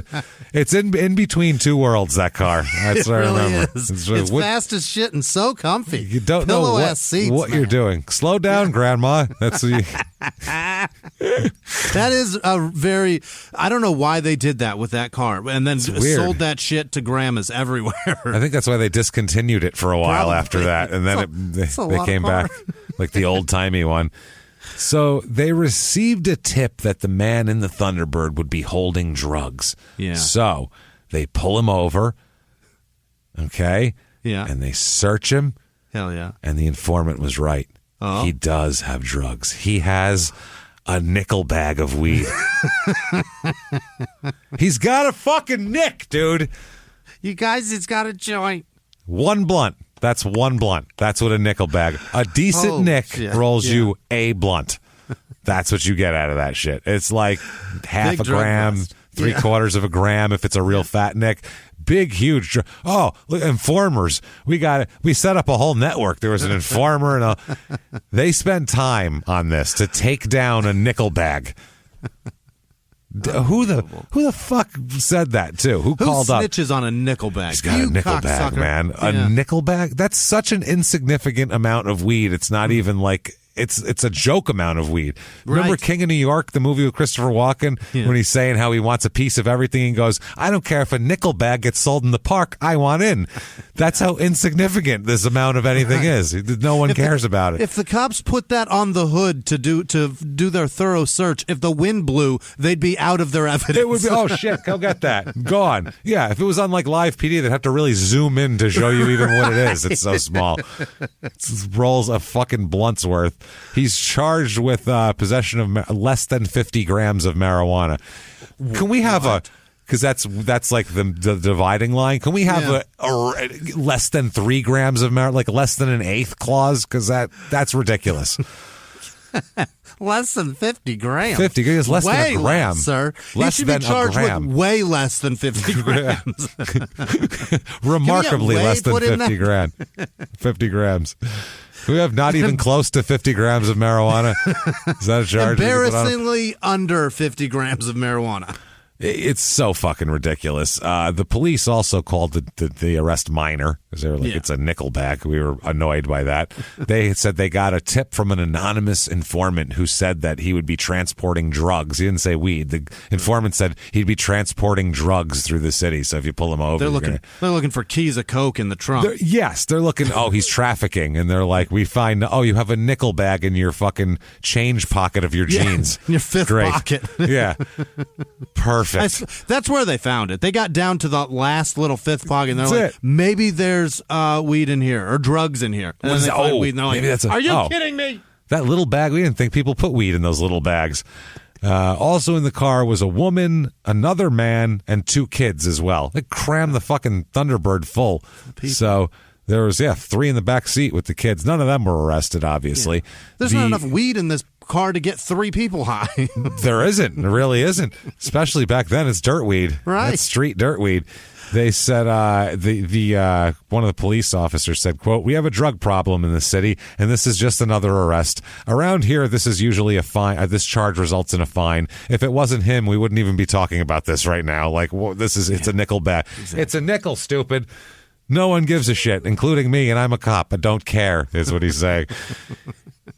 He was there. He was at the police station for an hour. So there was that. The car wasn't his either, but it was not stolen or anything. It was somebody's. Okay. He was driving. The police officer said, quote, he didn't say the marijuana was his, but he was very cooperative and very polite, and we had no problem with him. Sometimes the informant just doesn't know how much of a drug is being transported. Well, clearly not, I would say. First of all, let's stop using the word drug here with a nickel bag of weed. It just sounds so silly. It really does. Like the helicopter swarming above, all this shit. Right. There's a nickel bag on the hood. What are we doing? You would, in 1988, you just chastise your son, and then you take that weed and smoke it yourself in the garage. Yeah. They say, I learned it by watching you, Dad, and then you go, that's right, motherfucker, and you take it from him. Watch this. Nah, so that's bad enough, okay? It's stupid, but the NBA is pissed off at it because it's bad publicity. Sure. And then 2 days later, something worse happens with him. Allegations by ABC News that Shackleford and 3 of his teammates in college took part in points shaving during the 1987-88 season with a New Jersey businessman named Robert Kramer, who they said gave $20,000 to Shackleford, who then distributed the cash to his teammates who were in on the scheme. So, by the way, if you don't know what point shaving is, because some people might not know, obviously, like if you throw a game, you know what that is. You're losing the game. Point shaving is the way to do that without people knowing about it. Obviously, ideally knowing about it. Basically, you get the W, but you did some things for other people to get the W for their pocket. It's a point spread thing. Let's say NC State is favored by 15 points, and you bet on the other team, so you're betting that NC State will win by less than 15 points. Right. So let's say in the fourth quarter, NC State's up by 18 points. Maybe you throw a lazy pass that gets intercepted by the other side and they have an easy fast break for a bucket. Maybe you don't quite hit that jumper. Right. Maybe you miss a couple of foul shots. Yeah. And that shit, when you're up by more than 10 points, just looks like, oh, they're taking it easy because they're up by a lot, and because that's human nature. Yeah. It's garbage time, so they're lazy, and that's what's going on. Everybody acts like that in garbage time, when in reality, you're just making sure the point spread's in a certain area. There you go. And the only way, because if you read how all this shit gets found out, they never, ever, ever, ever, ever, ever, ever even have suspicions or find out from the actual play on the court. Right. The only way they bust this is they look at the gambling. They look at the bet volume, and they look at changes and anomalies and when bets came in, who they were on. Yep. And if they see there's this giant weird thing, and then during that game, Charles Shackleford is lazy with a bunch of passes in the fourth quarter, then you start to put two and two together, and it adds up. So that's how they catch. But it is. It's catchable. That's why they do it. Someone pretty much has to admit to it. That's which is not hard. If you catch bookies somewhere and arrest them, and you hold them up for get them to talk. This is what the shit they talk about, because it's a bigger operation. Usually the mob is involved in this or that sort of thing.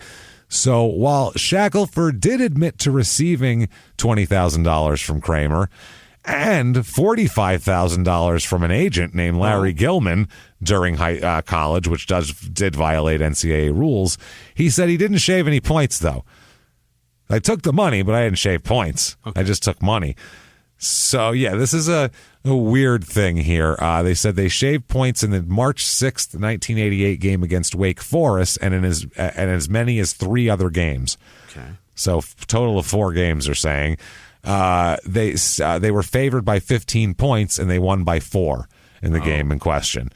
So against Wake Forest, does look shitty. But it's also a rivalry game. It's Wake Forest, NC State, so it's a rivalry game. Anything goes. But anything can happen there. I will give those people that give the spreads a lot of credit, because it is amazing how close they are. Yeah, how much they nail it. It's what they fucking do. Mm-hmm. It's what they do. It's wild. They really can get it down to a fucking science. So. Behind the closed doors of government offices and military compounds, there are hidden stories and buried secrets from the darkest corners of history. From covert experiments pushing the boundaries of science to operations so secretive they were barely whispered about. Each week, on Redacted, Declassified Mysteries, we pull back the curtain on these hidden histories. 100% true and verifiable stories that expose the shadowy underbelly of power. Consider Operation Paperclip, where former Nazi scientists were brought to America after World War II, not as prisoners, but as assets to advance U.S. intelligence during the Cold War. These aren't just old conspiracy theories. They're thoroughly investigated accounts that reveal the uncomfortable truths still shaping our world today. The stories are real. The secrets are shocking. Follow Redacted, Declassified Mysteries on the Wondery app or wherever you get your podcasts. You can listen to Redacted early and ad-free right now on Wondery Plus. Have you ever gotten a message out of the blue? Maybe you ignore them. Or maybe you end up in conversation. Maybe they tell you about an amazing offer. I can really show you how to make some money. And maybe that gets you into a lot of trouble. But this isn't a story about people like you, the people receiving these messages. This is a story about the people behind the messages, on the other end of the line. Thousands of them, working in a microcity built for scammers. From Wondery, the makers of Dr. Death and Kill List, comes Scam Factory, a new series about survival at the expense of others. Follow Scam Factory on the Wondery app or wherever you get your podcasts. You can listen to Scam Factory early and ad-free right now by joining Wondery Plus in the Wondery app or on Apple Podcasts. So, I guess one player was quoted but wouldn't be identified over this, and the sources all say that the Kramer guy, Robert Kramer, the New Jersey businessman, was the mastermind here. He's the guy obviously making the money. Yep. Kramer, denied knowing of any point shaving or even gambling on college games. Of course. My goodness, I mean, maybe an office pool or two. I'll buy a square on the old Super Bowl pool, but I do the squares. Come on, I'm not a gambler here. Yeah. He does admit he gave Shackleford about $20,000 during and after the 87-88 season. He said the money was a loan and that Shackleford repaid it. And he's like, it's no problem. He said, quote, point shaving? I think that's totally ludicrous. Yeah. What do you mean? Right. So Valvano, the coach, was really pissed. He said these are devastating allegations. He denied knowing anything about anything. He said, of everything that's taken place, this has by far been the most disconcerting for me to deal with, both personally and professionally. It's devastating to think that a player would violate such a sacred trust. Yeah, but here's the other part. He said that he had to take $20,000 and divvy it out amongst the other players. So he's admitting that he took the $20,000, but then he paid it back. So he's paying back everybody else's money too? No. He's saying he didn't give the money to any of his teammates. He's saying that guy just loaned me $20,000 and I paid him back. It had nothing to do with point shaving and no one else got any money. Meanwhile, there's other teammates going, yeah, I got money for point shaving from Charles Shackleford through that guy. Right. So yeah, it's pretty fucking... It's pretty silly here. Shackleford said, quote, I was the person identified. I had a good game. I had like maybe 18 points and 14 rebounds. I did the best that I could do. That's the other thing. On a stat line, it doesn't matter because you still had to build up. You did win the game by, it's not like you got blown out by 40. That would be like, oh yeah, you had a terrible game, but he had to have a good game to win. It's just in the fourth quarter, you don't have to keep the pedal to the metal if you're winning. That's all it is. He said, and then if you notice, Florida went on to beat Purdue by like 18 points, like a blowout or something. So that wasn't a fluke. That was a good team. Look at the stats of my performance. There's no way I could throw a game. So the article also mentioned a few other Shackleford things that were just shady at NC State. One, that he was driving around in a new sports car that everyone knew he couldn't afford because he was in college. Right. That was one of those alumni things, I'm sure, where you just go to a dealership and pick something out. He was apparently, according to teammates, was high on weed while he was playing against Tampa.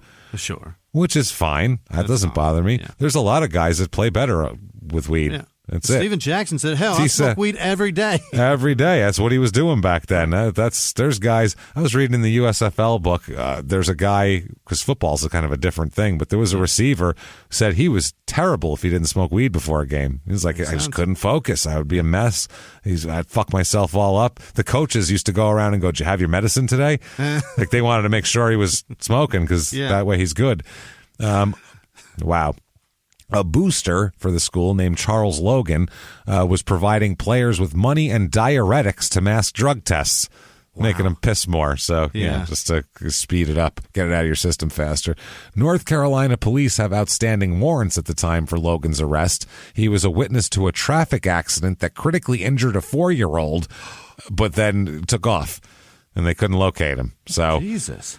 Yeah, wow. They also accused Shackleford and his teammate Binns of stealing bedspreads from a Clemson, South Carolina hotel. Okay. Bedspreads? Yeah. The fuck are you stealing bedspreads for? Why? From a hotel. Those are disgusting semen-encrusted bedspreads. Do you want a rag full of other people's semen? A variety pack of... You barely want to use that bedspread for one night. No. You know what I do when I come in a hotel? Yeah. I grab it and I take it off and fling it on the fucking floor and kick it into the corner because it's disgusting. They don't wash that part every time. So goodbye. See you later. Yeah. That touches none of my shit. Even if it doesn't have the load shot onto it. Don't care. Somebody had it on their hands and touched that. I guarantee it. It hasn't been washed. So fuck off. It's the first thing I take it. I throw it like they put just a pile of used condoms in the middle of the bed. That's how I treat it. Get that the fuck out of here. Immediately. People sit on that shit and lounge on it. I'm like, ugh. Touch that. Feet on it. Yuck. Ugh. Gross. Hanging out in there. So they did all of that. Also, they were saying that they used to cut their during their preseason training, they had to do these long runs. Sure. And some of the guys would cut through. Just as a joke, though. This was more of a joke. Jogging? They do a shortcut? They do a shortcut, and then when the team would pass them, they'd be standing there taking a piss. Like, where the hell were you guys? We were over here pissing. We've been running so long. All day. Yeah, damn. Another thing. They'd run the Rosie Marathon. The Rosie Ruiz they pulled. That's all it was. Players would steal each other's basketball shoes to sell to friends for $40 or $50 a pop. That's kind of shitty. So you'd be like, where are my 18 and a halves? Right. And your teammate stole them to sell to his cousin. You son of a bitch. What for the $40? For $40, $50. Because, they probably stink because they've been sweating in them playing ball. Yeah. I don't know how much you're going to get for them, but still, that's terrible. Also, 5 of the players ran up a $550 dinner tab at an Anchorage hotel during the Great Alaskan Shootout, signing the bill to the athletic department. So that's kind of funny, honestly. That would be an NCAA violation too if they didn't get him in trouble for it, if the school actually paid for that. Radio announcer, Jesus Christ, this is just not even right. Why is this newspaper article bringing this up? That their radio announcer was so overweight that he couldn't squeeze himself. He couldn't fit into an airplane restroom. Couldn't get in the door. Why is that in the newspaper? I don't understand why that's I won't say the guy's name, the poor bastard. If he was that heavy, I'm sure he's dead by now. It's been 35 years, but still. That's a fault of the team. That's what I mean. I don't know how that's a fault of the team. He's the radio announcer, not the athletic trainer. You know what I mean? I could see if it was like the conditioning guy. Do they, as a prank, Uber Eats McDonald's to him every day until he got that big? I don't know what they're doing. Apparently, Shackleford was notorious for selling his complimentary tickets. The players all get some complimentary tickets. He would tell the coaches that's my uncle sitting up in my tickets, and it would be an older white man. And Charles is, not a white man. So he'd go, that's my uncle. And it would be like clearly this old businessman sitting there. Like, how's that your uncle? In an NC State shirt. In an NC, just in a button down. But he would do it all the time. I guess sell his tickets. He was famous for that, which is not allowed, obviously. But sure. I mean, hey, they don't pay these fucking guys. I would be selling my tickets too. I'd pay me. I'd get tickets to every single game and get rid of them. Man, absolutely. That's the thing. Also, one of this is just funny. A teammate of his said that Shackleford's breath could, quote, melt car tires. So, because he was drunk or didn't brush. I don't know. Either way, not something you want to get in front of, apparently. Yeah. Holy shit. So he's not arrested or anything like that, but this is an ongoing investigation. And point shaving is a crime. It's a federal crime. It's not. That's not a. It's not just a league, an NCAA violation. Yeah. That's like in Love After Lockup. I knew it was a rule. I didn't know it was a law. That's one of those. Do me. I knew it was a rule. I didn't know it was a law. That fucking. I just finished that season. It's so fucking good. It's the best. It is. By far, not even close, the best season of it ever. Next Small Time Murder bonus episode, we're going to review this season of Love After Lockup because it was phenomenal. It really was phenomenal. Yeah. I want to kick that Doug right in the dick. Doug needs a kick in the dick. Doug kicks himself in the dick. But he's happy about it. That's the problem. He needs someone to just repeatedly kick his dick. That guy's an idiot. I'm sorry. Oh, and Anissa and that guy with no teeth, whatever. I'm just going to miss that Kurt. I don't know who the fuck you think he is. I'm going to kick him in the ball sack. How does he have half of his upper teeth gone, and then on the bottom side, half of his teeth also gone, but like they're opposite? Reversed. He's got right tops and left bottoms. Which is shit, because it would be way easier to eat if he just had a whole set on one side. And then it would look like something must have happened on that side. Okay, I get that. But this looks like, what the fuck? Is this a fashion thing? What are you doing? Right, it looks like it was done on purpose. It's not good. Like when people shave shit in their eyebrows. It's like that sort of thing. And Deontay's got his fuck doll that he Nicole melts Jr. down. He smelts it on a lake. Oh, come on. Jimmie, you've never seen a tiny sex doll-sized coffin before? A custom-made tiny sex doll coffin that's burned on a lake like a fucking... Yeah, his friend fucking fabricated that for him. That's what I'm saying. He made a custom... his friend, by the way, everybody needs that guy. It's so good.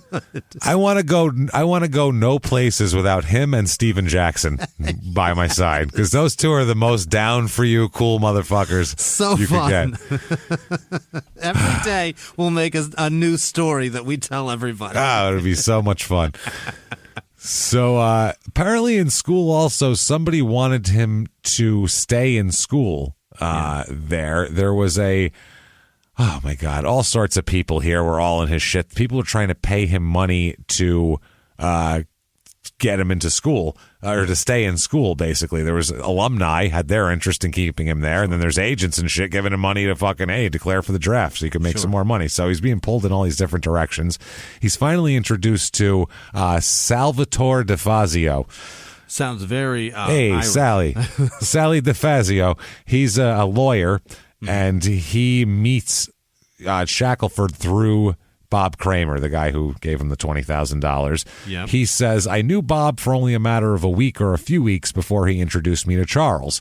Actually, it was somebody who knew Bob who introduced me to Bob who introduced me to Charles in an effort to convince him that it was in his best interest to stay in school and to continue his education and so forth. He's not even going to class. Right. That's ridiculous.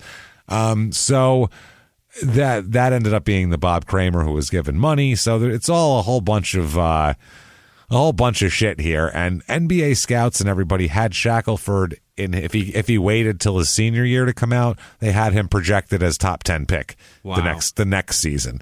He was going to make that next step, but they said that would have increased his bargaining power by a lot. But Shackleford said he needed the money in 1988. Mm-hmm. He needed the money. He said he got a loan from a bank once he signed his contract to pay back the money that he owed to people. Wow. This was to make sure that it, in my opinion, allegedly, that it looked like it, that make sure that now it's a loan rather than a payment for point shaving. You know what I'm saying? So now, no, it was a loan and it was repaid. What do you mean? I gotta fix so that saves everybody's ass. Mm-hmm. That's like that. Have you seen that Lady and the Dale documentary? No. I think it's on HBO Max. It's fucking remarkable. I don't want to. Lady and the Dale? Lady and the Dale. The Dale was a car in the 70s, or an attempt at a car in the 70s, a three-wheeled vehicle. Who made it? Dale was the name of the company. And I can't, if I say anything, it gives away everything. And this thing is nothing but surprise after surprise after surprise. It's fucking crazy. But eventually, the whole problem with the Dale was they had taken in all this money, and the government was investigating them for fraud because they hadn't produced the car. So they were trying to get a car into production ASAP, because if the car's in production, then it's not fraud. Then it goes away. Right. Then they're just a shitty company that might build a shit car or whatever, but they're building what they said they were going to build, and it's fine. But if they get busted before the car goes into production, then it's fraud. So they were like racing to get it in production. That's kind of like this. It's like, well, if I pay it back, it's a loan. If I don't, then I could be in trouble for it. So before I get charged, I have to pay it back. Somebody started better looking at Elios, because those things were supposed to come out. They're a three-wheel car also. Yeah. They were supposed to come out like 5 years ago. Well, this was supposed to come out in 1975. Mm-hmm. 76 was supposed to be the first release date for the Dale, and it was like, it was a cool looking car. It had like it looked like some sort of weird prototype where it was like kind of sloped down in the front. And it had like two wheels in the front and one in the back? Two in the front, one in the back. It was everybody is trying to make that car happen, and it will not ever fucking happen. No, people like four wheels generally. We're used to it. But this car, this was in the 70s when there was gas lines around the block. They were claiming that this car would get 80 miles to the gallon. Same thing with Elio, 65 miles to gallon. Yeah, they were saying 75, 80 miles to the gallon back then, when it was like, holy shit, that's all people wanted was, gas mileage. So this thing would have probably been a mild, at least, success if this whole thing wouldn't have happened. But check that out. That documentary is nuts. It's on HBO, whatever. So anybody out there. So anyway, DeFazio said, quote, Charles met me, and I convinced him that anyone who would challenge his eligibility while he was in school was not someone that he should be involved with as an agent. I suggested he get himself involved with one of the better-known agents, or someone with a history of ethics and scruples. And a few weeks later, Charles said, if I wanted somebody with ethics and scruples, why not you? Couldn't you just represent me? Yeah. So Sal was like, I guess I can. Look at that. Sal said that all of the $60,000 in payments were eventually returned to the two people who gave it to him, and he acknowledges that those were violating NCAA rules, but that's not a crime, and fuck off, basically. So Shackleford said, quote, I looked at myself as being a lottery pick. I thought for sure I'd be a lottery pick, but I knew there were a lot of assumptions, and that's part of the reason I left NC State a season early. Before he wanted to get out before all this shit came out also. Yeah. So, and in that draft, anybody could have went anywhere because honestly, we just read you, they were all second-tier players. There was no clear cut, this is, these are the top 5 guys. It's kind of could happen. Yeah. Anything, yeah. So the police confirmed at the time that they were investigating what role that Kramer guy played in the whole thing. The Denville Township Police Department said they're checking on the $20,000 Kramer gave, because they did it in some weird, different name. Like they sent it to him in the name of, by the way, here's the Kramer guy. Okay. Let me show you a picture of him. Yeah. Oh, boy. Everybody knows the guy that looks like that. I've never seen a fatter, balder man, basically. That's the best way to describe him. He has 12 chins. Yep. His head is literally a fat bowling ball with just Homer Simpson around the sides. He's really a bullfrog with an old man's haircut. Wow, that is bad stuff there. That guy here. So they said that one of the council's for NC State said we did in fact learn there were cash transfers that came from Mr. Shackleford's agent, but she didn't say which agent, and they said nothing that would indicate gambling or point shaving occurred. That's what the school says because they don't want any part of that shit. They arrested Kramer at his home in a misdemeanor charge of possessing marijuana, and now Kramer then moved, and then a fire damaged his home. This guy seems shady as fuck. That's weird. Before his arrest, they found records show a Denville detective found a, quote, white-lined paper with the names of sports teams in Kramer's garbage can. So he's a fucking gambling guy. That's all there is to it. He's probably a bookie, maybe. Like a bookie, yeah. Yeah. When asked whether the investigators found betting slips in his trash, the detective said, quote, no comment. So, yes, is what that means. Probably. They said, Kramer is under investigation. We're certainly giving him some extra attention. There's a possibility of Mr. Shackleford being included in this.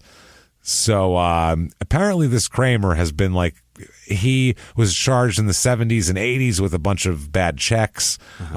Then he graduated to assault with a deadly weapon. Oh, Jesus. And obtaining property by false pretenses, so stealing and being violent generally. Mm-hmm. He said that he couldn't determine all this other shit here. 83, Kramer received a suspended 30-day jail sentence and was ordered to pay several $1,000s in restitution to a contractor whom he had failed to pay.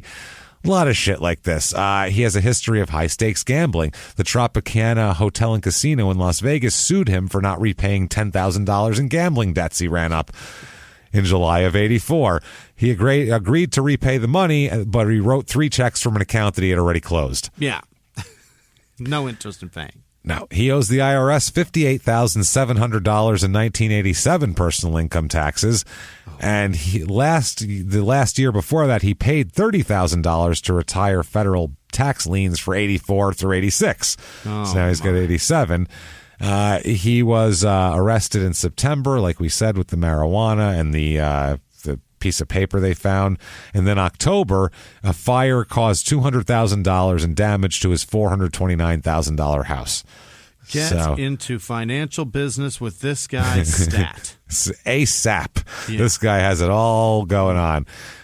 He's being sued also for money from other people. In 87, he met Shackleford through the mutual friend, a guy named Jamie Fountain, who was a state employee who lived near Raleigh. And at the time, Kramer was looking for tickets to NC State games.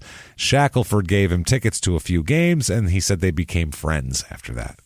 We're just pals, good buddies, using complimentary tickets. He said during the 87-88 season, he loaned Shackleford about $6,000. Mm-hmm. After the season ended, Shackleford lived briefly in the man's home.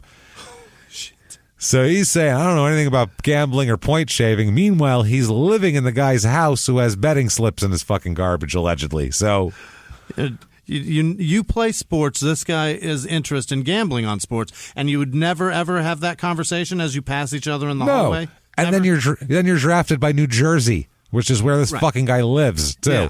Yeah. Come on, man. Where Atlantic City is. Let's be honest. While he was there at the home, he borrowed another $14,000 from Kramer, bringing the total to $20,000, and they paid him back, when he signed here.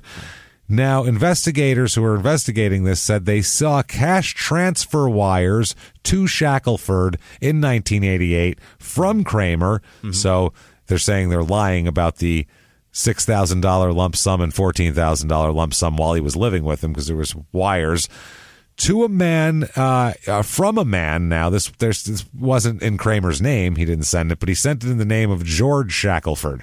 Yeah. So like it's a relative of his. So the authorities subpoenaed the sources and all this sort of shit.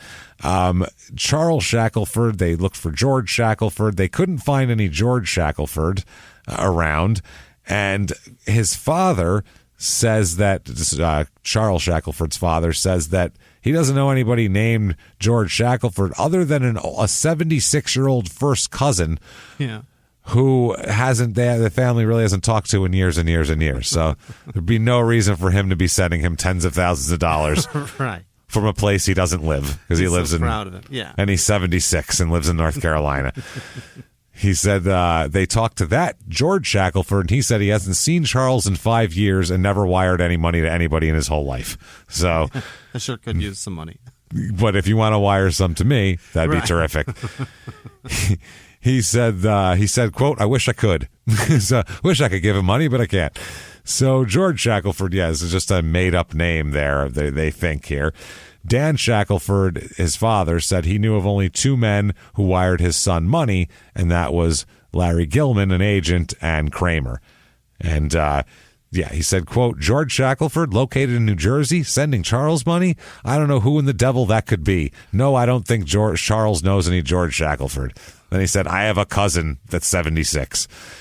Dan Shackleford, Charles's father, said, quote, we can't sleep. Every time we turn around, we see something new on TV. It's got the whole family all upset. My wife hasn't been to work in 2 or 3 days.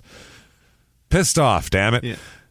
So they said that this is all going to go on for a while here about did he have an agent? Basically, is he going to get in legal trouble because of the point shaving? Right. And will the school be sanctioned because of violations and point shaving? This ends up, Valvano ends up having to resign in the end due to all of this shit that comes down onto him. So there was a book written called Personal Fouls. Yeah. Which is a pretty standard name for a basketball expose, I would say. I'll bet there's 11 of them. 11 of those. We know there's like 3 loose balls out there. Yeah. This is only 2 written by NBA players. Yeah, only 2. Peter Gallenbach wrote this book, and he says this is a university whose reason for being is basketball, and anyone who cares about education has got to take a back seat. If somebody were monitoring what was going on with the basketball program, you wouldn't have this, but the faculty critics are being stifled by the administration. So they said that in the book it comes out that a mid-season decision to let Shackleford play during his freshman year was he had low grades and SAT scores. He wasn't qualified at all to be anywhere near the school. Shackleford was suddenly allowed to play in the 6th game of the season against Kansas after the Wolfpack had gone 2-3 in their first 5 games. Because they needed him. Yeah, and the book says that, quote, someone high in the college administration had to give him permission to play, and it had to reverse some other thing that would have taken a lot to do. They said athletes must go to class or they don't play. There was a resolution in the college to pass that, where if they don't go to class, they can't play, and it was killed by the administration. They didn't want that rule. Of course. They wanted to have the flexibility, to do that sort of shit. Up, that really fucks us. So let's get rid of that one. Yeah, let's kill that off. So Charles here, let's get into his whole statement here. Let's do it in their own words. What do you say? What do you say we do it in their own words? Because he feels bad about being giving his school a bad image. So I want to be a big old bag of bitch. Now, let's see. In their own words, quote, I am sorry for all the embarrassment that this has caused to my family, my friends, and my teammates. I am also sorry for the trouble it has caused for North Carolina State University, Coach Jim Valvano, and the Nets organization. I hope that from here on out, people will judge me on what I do on the basketball court and not what they have read in the newspapers. Yeah. Oh, you poor thing. Poor, he's so sad. He's such a poor man. Please identify me only for that. He said, I never shaved points at North Carolina. He said, I did take money from an agent. I was young and I was poor. I was offered money and I took it. I borrowed money from another person because I thought that was my only way out. What I did was wrong. I know that. I paid both people back almost 2 years ago. I don't say that being young and poor is an excuse for what I did, but it's a reason why I took the money. Yeah, and if you paid your fucking players, they wouldn't have to take money from people. That's the whole goddamn point. Jesus Christ. He said he was he felt bad, but he was poor and he needed the fucking money, and what do you want from me, basically? That's it. I don't know. He said he asked for a press conference because he wanted a chance to comment on what's been in the newspapers, and then he goes into all that. I never shaved anything. I never did anything. He also says, quote, I don't know anything about the book. The Personal Fouls book. They ask him about it. None of that stuff ever happened when I was there. Maybe it happened after I left. He said whatever the author heard, he didn't hear the truth. He's just going out trying to make some money, trying to make a big deal about something that's not really there. Maybe he's got a vendetta against Coach Valvano. Maybe. Possible. Or there's just a bunch of shady shit going on here. There's the Western Union transfers for $400 each. Those are the George Shackleford ones and all that kind of shit. Anyway, the Nets have a statement. They're going to get silver on this here. And they said, quote, the issues that have arisen concerning Charles are two that the Nets are opposed to on all grounds. We deplore any attempt to infringe on the integrity of the game of basketball by any type of gambling or point shaving. This type of behavior would destroy a great sport. At the same time, the proliferation of drug use in this country has become our worst social problem. We abhor drug use, and because we are familiar with its horrible effects, we will not condone the use of any illegal substances. We are strong advocates of the NBA's drug program and support it 100%. That's great, but then they're like, and who cares though? We're not going to punish Charles at all. So, yeah, they said, this brings us to Charles Shackleford as a member of the New Jersey Nets organization. We want to go on record in support of him.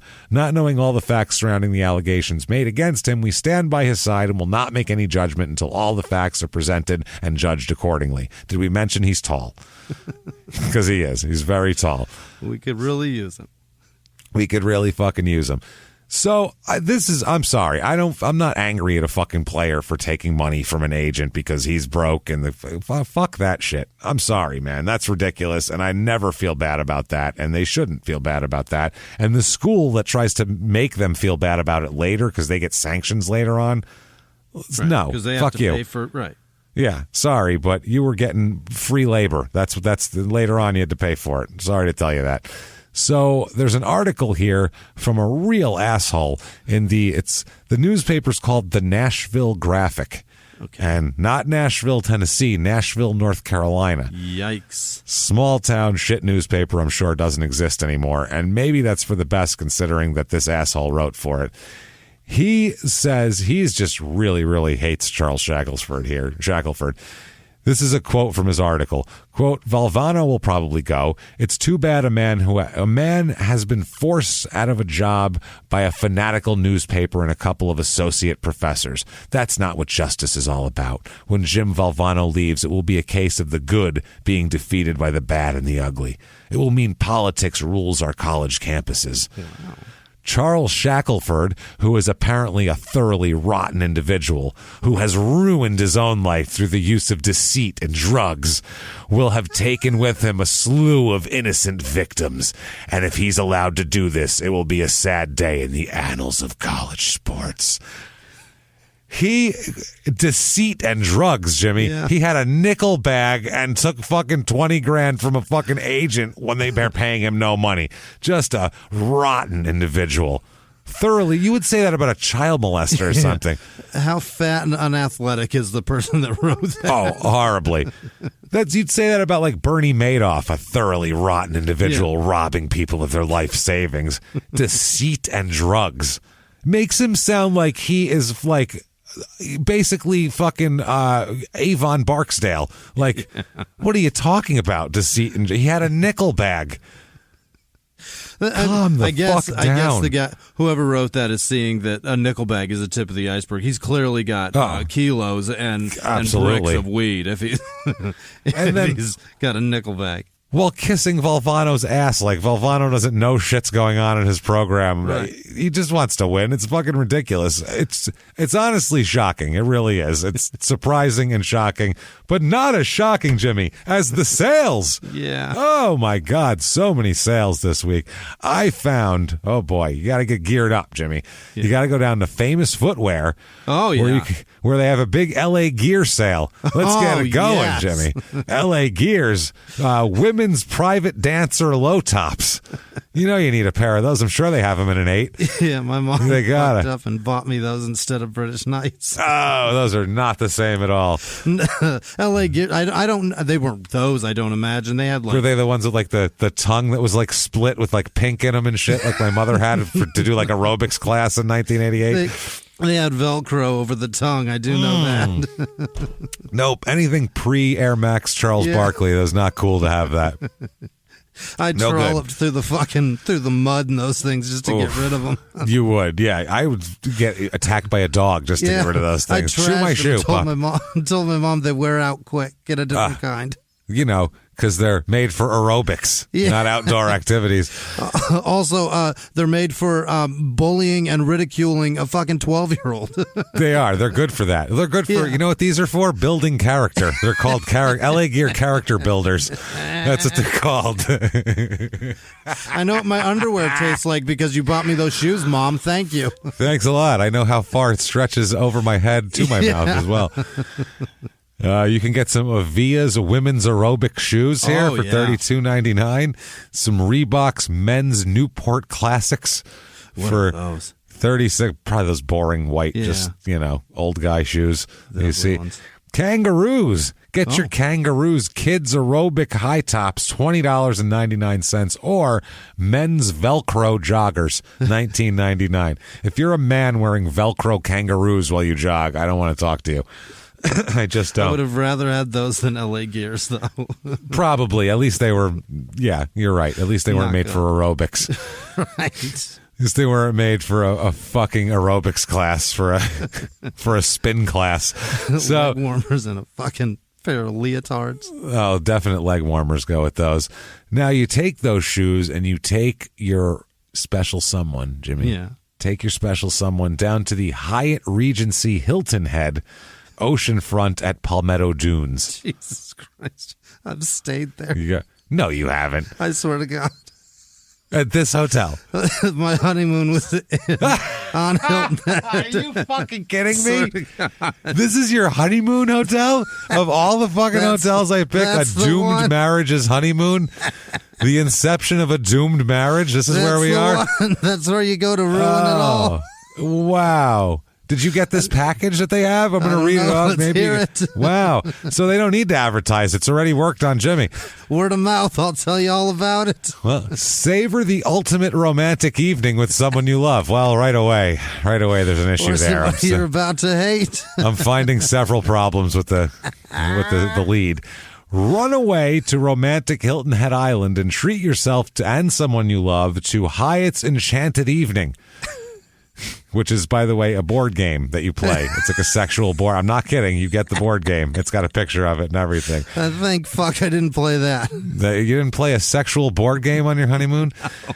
Your intimate evening in our luxurious accommodations is highlighted by a chilled bottle of champagne to enjoy while you play one of the most talked about board games in years, an Enchanted Evening. Yeah. This is the game, italicized, of love where both players win. Yes. We even include a special do not disturb sign to ensure uninterrupted play. Do not disturb. I'm trying to get a blowjob, but I have to win it, evidently. I have to win this blowjob real quick, and the regular do not disturb sign doesn't work as well. We need really everybody to know we're fucking in here, and that's why you can't come in. We're not just in need of privacy. We're playing a fucking game that the hotel has deemed a way to get some spice back into our marriage. Thanks a lot. Do not disturb. I'm trying to make you earn your housekeeping money tomorrow. Listen, if this game doesn't get me a blowjob, no one's getting any tip. My whole shit is in the hands of your game. The game and sign are your gift to take home and enjoy. You can take your Do Not Disturb sign to your house.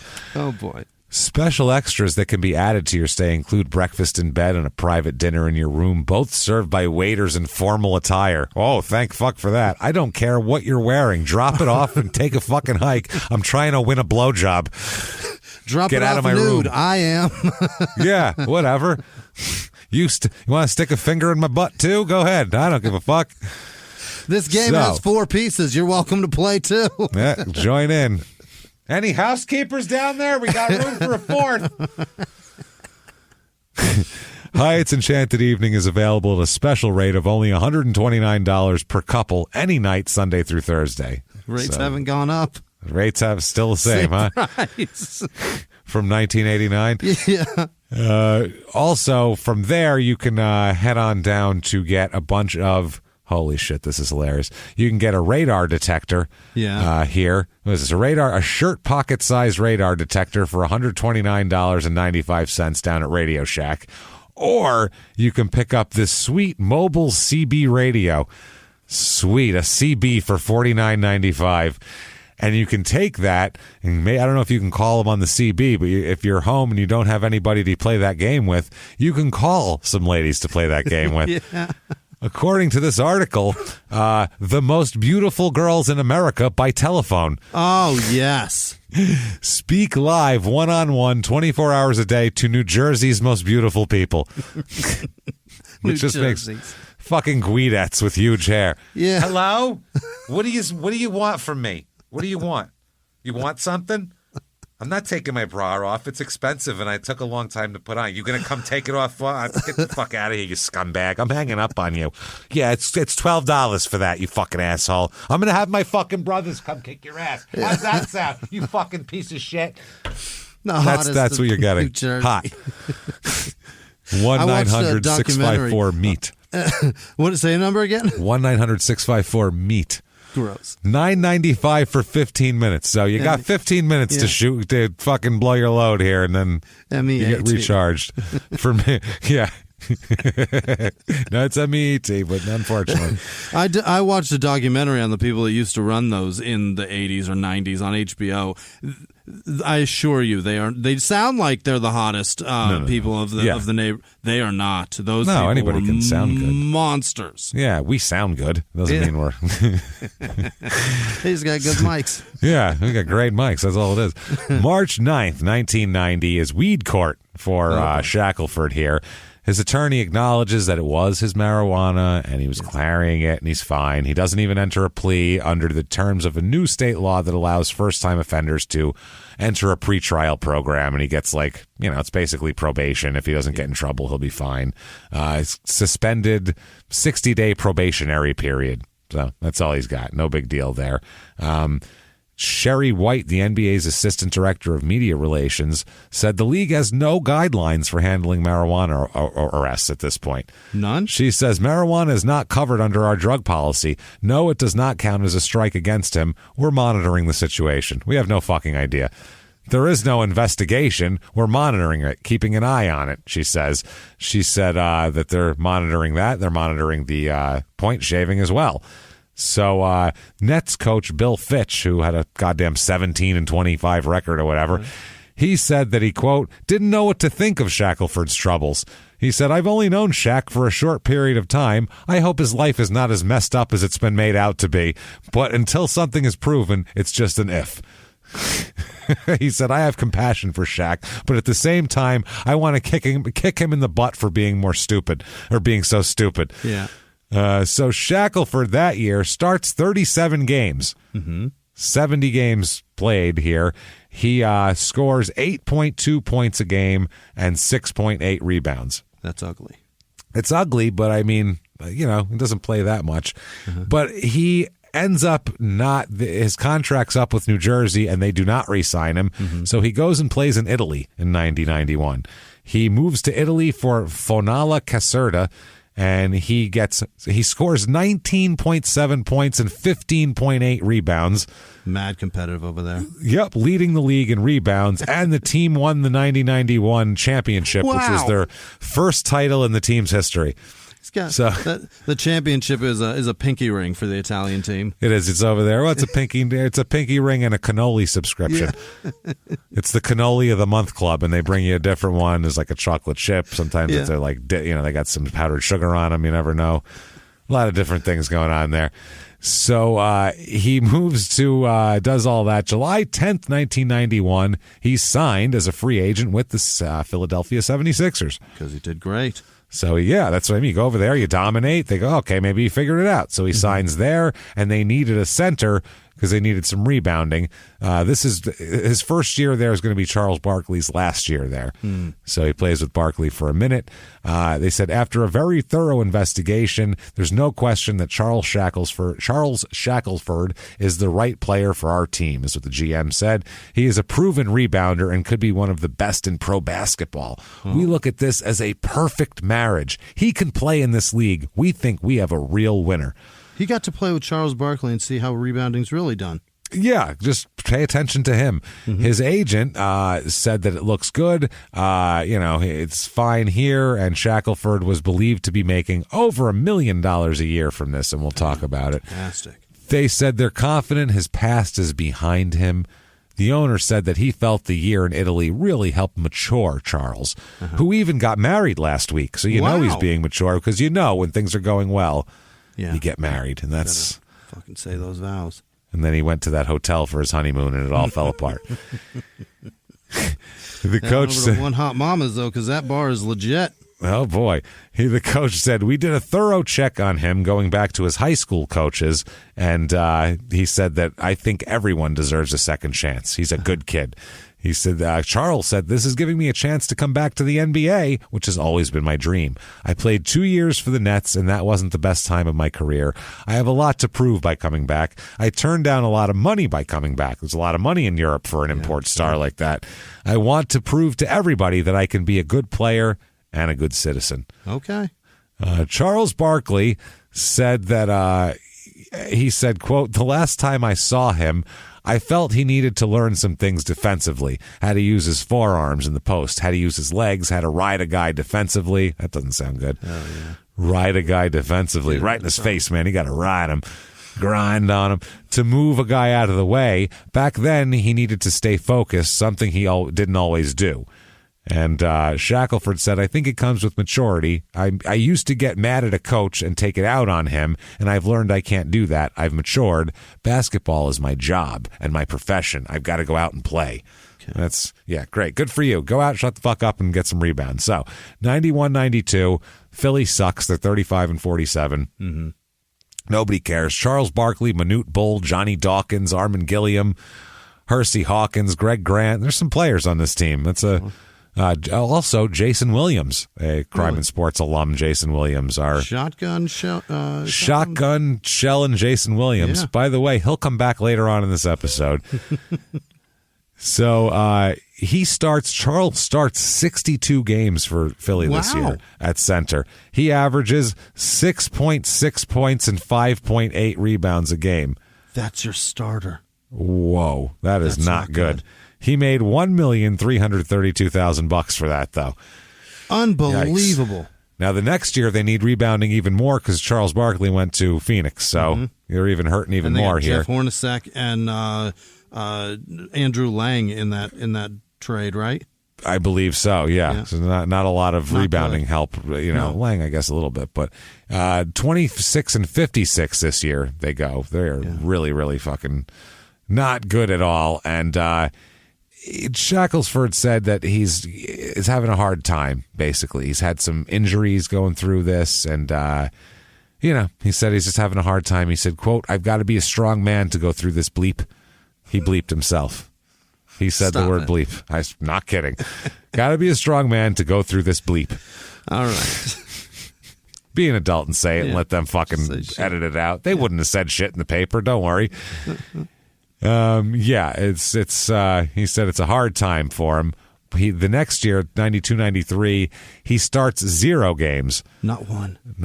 Plays in 48, starts 0, 11.8 minutes a game, 4 points, 4.3 rebounds. Oh, no. Oh, no, indeed. Makes $1,720,000 though for that. So, wow.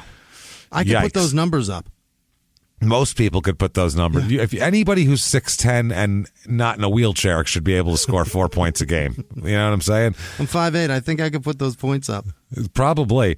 July 28th, 1993, he is released by the Sixers. Yeah. And at the same time, like a week later, the points shaving investigation is finally dropped. At least his end of it, for lack of evidence, basically. Not closed, dropped. No, not closed, dropped, because they can't find. No one is admitting it straight out, so they don't really have much to go on. 93-94, he plays in Italy again. He rejoins the Italian team he was on before, gets a $1 million contract, and leads the league in rebounds over there. Yeah. So he can play overseas. He can play in college. He just can't play NBA caliber ball. It's hard. He can't play it in the NBA. It's a different thing. Mm-hmm. September 27th, 1994, he signs as a free agent with, guess, Jimmy. Timberwolves. Fucking, you got it. Minnesota. So the Timberwolves. That's exactly who he signed with. That's amazing. Nice job. I almost said the Bucks. Bullseye. There you go. Minnesota. Midwest. You're going for the most random team, right?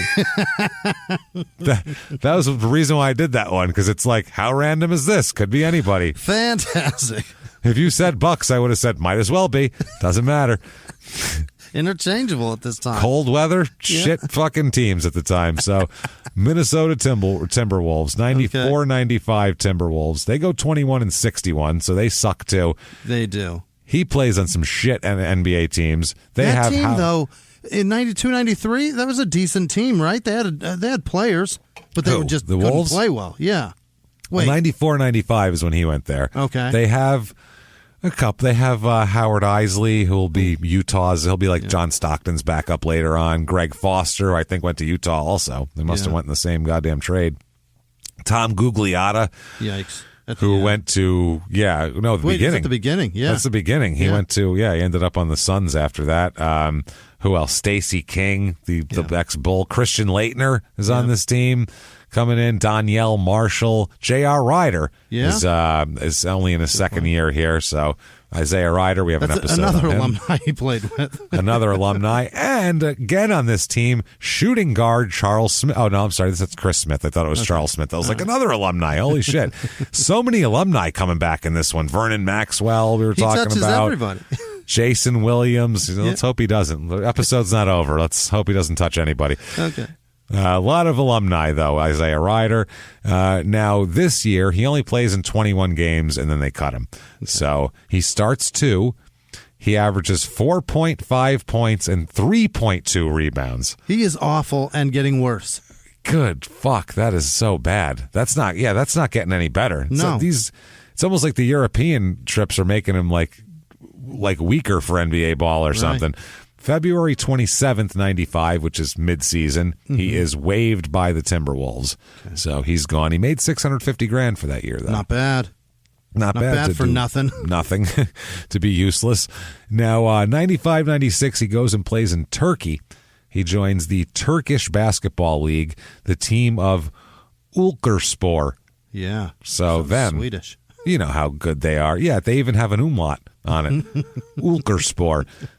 You know how that works, right? Yeah. He leads the league with 12.4 rebounds a game. Wow. Dominant over there. He is also the most expensive imported player in Turkish basketball history. Is that right? Highest paid import in history here. But he is released citing 3 different things. One, a nagging injury, and then the team also cited a lack of motivation and, quote, unwillingness to work. So, yeah, he's even at 12.4 rebounds, or like he's just tall. Just balls are falling in his hands. I don't know. Not even trying. Yeah. So 96-97, he plays in Greece. Goes to Aris Thessaloniki of the Greek Basket League. And they win the 1997 Korach Cup. Wow. Well, I mean, it's every kid's dream to win the Korach Cup. I know. I know we've talked about you were really, really sad when you realized you weren't going to grow anymore and you had no chance to grow up and, be in tattoo of the Karach on my arm. That's what I mean. And that was because you'd never win it in real life. So you never have one. So now you have one, Jimmy. Right. That makes sense. You're just being a realist, man. I appreciate that. He led the league in rebounds again this year. So of course, he has knee surgery at the end of the year. Minor knee surgery, cleans it up because he's got some arthritis and some shit floating around in there, and that goes. 1997 here in October, he signs with this October 7th, 97. He signs with the Washington Wizards. All right, there we go. He's back. Is that the first season they're the Wizards? I think it is. I really do think it is. I think they were the Bullets the year before. Mm-hmm. October 17th, 1997. 10 days later, he is released by the Washington Wizards. Uh-oh. So 97, 98, he goes back to Greece again and signs with the same team. And somewhere in 97, 98, he leaves Greece and signs with the CBA, the Continental Basketball Association, with the Idaho Stampede. That's not good. So you're going really down at this point. You're pretty much, you're this close to joining an intramural league at the Y at this point. Like, that's how close you are. Does Idaho have any stadiums that are big enough to have a game? Sure. Or is that they just have like colleges. a rec center? They have colleges. They have like Idaho State, Boise State, Idaho. They have colleges. Borrow their gym. Yeah. I would assume, that's what everybody does. NBA teams, when they didn't have their own, they would use a college team. Wow. It's a startup league. Yeah, you'd use their. If it's a team that has a 5,000 seater, they're only going to fill, 150 people of that? So they don't really need a big arena. You could probably do this in a high school if you had to. I'm being honest here. In 98, 99, in the NBA, on the other hand, remember that was strike year. Right. So the strike lasts until January. And January 21st, 1999, Charles Shackleford is signed as a free agent by the Charlotte Hornets. Oh, wow. Back in the league, man. That's so weird. In 99? In 98, 99. Wow. 26-24 record, which is actually over 500. It was a 50-game season. So that's the best team he's ever been on over here.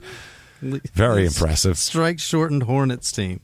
And it's a hodgepodge of a team, too. B.J. Armstrong, Chucky Brown, his college teammate, Eldon Campbell, Derek Coleman, Eddie Jones, the shooter from Miami, remember him? Ricky Davis, Chuck Person, Jesus, Eldridge Rakansner, just all these guys, J.R. Reed, a real hodgepodge of guys. It sounds like they picked NBA players out of a hat. Yeah. And that's what they ended up with. There's like no rhyme or reason to that team. It's after the Hornets imploded everything and got rid of everybody. Yeah. This is a rebuild. This is after Larry Johnson went to the Knicks and Mourning went to the Heat. And all these guys went. In Golden State, I think, at this point. It's not. Yeah.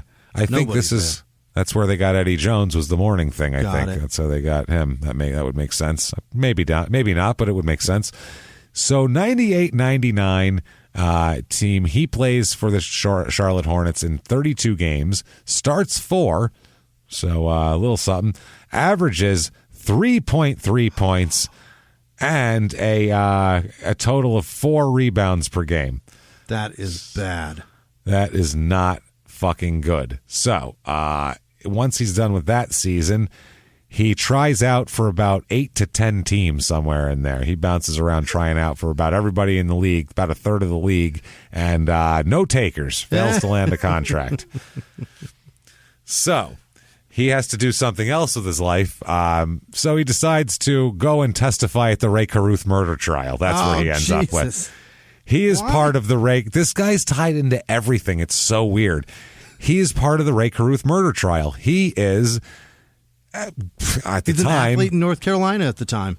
Well, that, and he's also having an affair on his wife with one of the women that Rae Carruth was having an affair with as well. So that's an issue. There's the Smith woman. Was it Sharika Smith? I believe her name was here. I'm fine. Yeah, sure. Oh no, Sharika Adams is the victim. Candace Smith is the Candace Smith is the girlfriend. That is Rae Carruth's stripper girlfriend, who Charles Shackleford was then hooked up with. Hilarious. After Carruth, okay? So Shackleford, a long game. I would say. Yeah. Shackleford's 18 and a half, buddy. That's long. Shackleford was married at the time, and he's having an affair with Smith, obviously. He met her at a strip club in Charlotte where she worked as a dancer, clearly. Yeah. Now, the prosecutors were trying to figure out what her role in the whole thing was and what his role was, because we'll find out. There's a phone, a chain of phone calls that involves Shackleford here and beeps and all this shit on the night of the murder. So, oh my. Shackleford, he said he was playing for the Hornets while this was going on in Charlotte, same as, Carruth was with his Charlotte team. He said that at the whole thing, Candace Smith told him what Carruth told her during the 99 shooting, which was Smith had testified that Carruth said that he planned to shoot Adams, who was pregnant with his child. Right. Smith said on the stand, quote, he said he basically confessed to her at the hospital about what happened, is what Shackleford said about Smith. Yeah. So they bring him up to corroborate that she told him about that too, and didn't just make it up later on. So it's sort of like corroborating hearsay type of thing. So Shackleford, he also testified that Carruth had told Smith that he had something to do with whatever happened to Sharika, is what he testified. He said that when she told him this, she, quote, seemed a little bit afraid. She had tears in her eyes. And that's what they said. So he ends up coming for cross-examination by defense attorney David Rudolph, who I watched this whole trial, and I've watched a couple of David Rudolph's trials because he's the staircase lawyer as well. And he's such a good lawyer, very thorough in all of this, but he's clearly a fucking New York guy who is in North Carolina practicing law, and these motherfuckers are not listening to him.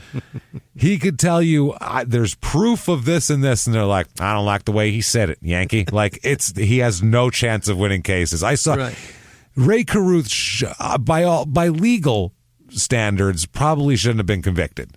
There was really not a lot of evidence other than Van Brett Watkins, who was as crazy as a fucking human being could be. Literally seems like, when you watch 30 Rock, a Tracy Morgan, Tracy Jordan character going off the deep end and tattooing his face. That's Van Brett Watkins every day, but with don't murder. Have street cred. I'm Wayne Brady. So that's what's going on here. This is a fucking mess. So Rudolph is defending him and having a cross-examination of Shackleford. His early questions concentrated on what Shackleford knew about Smith's relationship with Carruth and when he learned about the shooting. He admitted that he nor Smith wanted to be involved in the case against Carruth because they weren't real cooperative with the investigation. But after Carruth fled to Tennessee following the death, Shackleford said he hired an attorney for both himself and Smith because he didn't know how that shit was going to go down.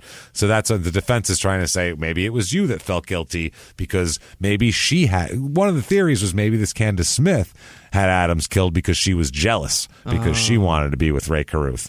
And part of this prosecution saying no, they're saying she had moved on and was with Charles Shackleford now. Right. Charles Shackleford. God, that's hard to say. Yeah, that it's hard to say fast. Yeah. So he sat there and took it on the lawyer, took it on the chin from the lawyer. He had to admit on national television, Shackleford did, that he's had a 1.5-year affair with the stripper Candace Smith. His wife is sitting at home just like, you motherfucker. Like, my God, imagine Embarrass me on national TV. National TV. The stripper that you're banging, right? That was the headline of the day. Shackleford's been banging the stripper for a 1.5 years. He did appear composed on the stand. He was just thinking about what was going to go on at home. Sure. He didn't want to party. He's like, oh boy, this is going to be bad. Thing she's going to hit me for. Yeah. Smith said she admitted to dating both Carruth and Shackleford at the same time as well, clearly. And he also brought out phone records showing, this is the lawyer, showing that Candace Smith was at the hospital where Adams was being treated for the gunshot wound. Okay, Rae had her meet him there. She called Shackleford's pager 5 times the day after the shooting. So they're saying, what was she telling you and all that? The record showed she paged him 3 times before the police interviewed her and then twice afterwards. So they were wondering what's up with that. Shackleford said he didn't recall anything about the paging. He didn't know. He said that he is married. And then they went into, were you paying for shit for Candace Smith? And he was like, yup. He refused, would not or could not estimate how much Shackleford had spent on Candace Smith's rent, car payments, and other expenses. Wow. But he did say that thousands and thousands of dollars would be accurate. Yeah, while she was with the other one too. Car payment's expensive. So's the fucking so's rent. Yeah. Fuck. He said that they only dated for a couple months, but they still talk on the phone, and he has feelings for her. And then the 1.5-year thing came out, so that wasn't good. He also asked Shackleford if he knew that Candace Smith was dating Carruth and repeatedly calling Carruth and going to Carruth's house during the time she was dating Shackleford. He said, "No, I didn't." So this was not an open relationship or anything. He also tried to show that Shackleford wasn't certain about when Smith told him about the claims about the confession, just tried to muddy those waters, basically. Before the cross-examination was ended, he said, "How long have you been married?" And Charles Shackleford said, quote, "What has that got to do with anything?" Long enough to where she can be pissed when she hears all this. Well, Rudolph said, "Sir, you were having an affair. Do you think it's honest to cheat on your wife?" Okay. And so, he said, "I guess not." And then they had an objection and sustained it and all that sort of shit. And he did say that he just heard from that Candace Smith that Carruth had something to do with whatever happened to Sharika, and that was the end of it.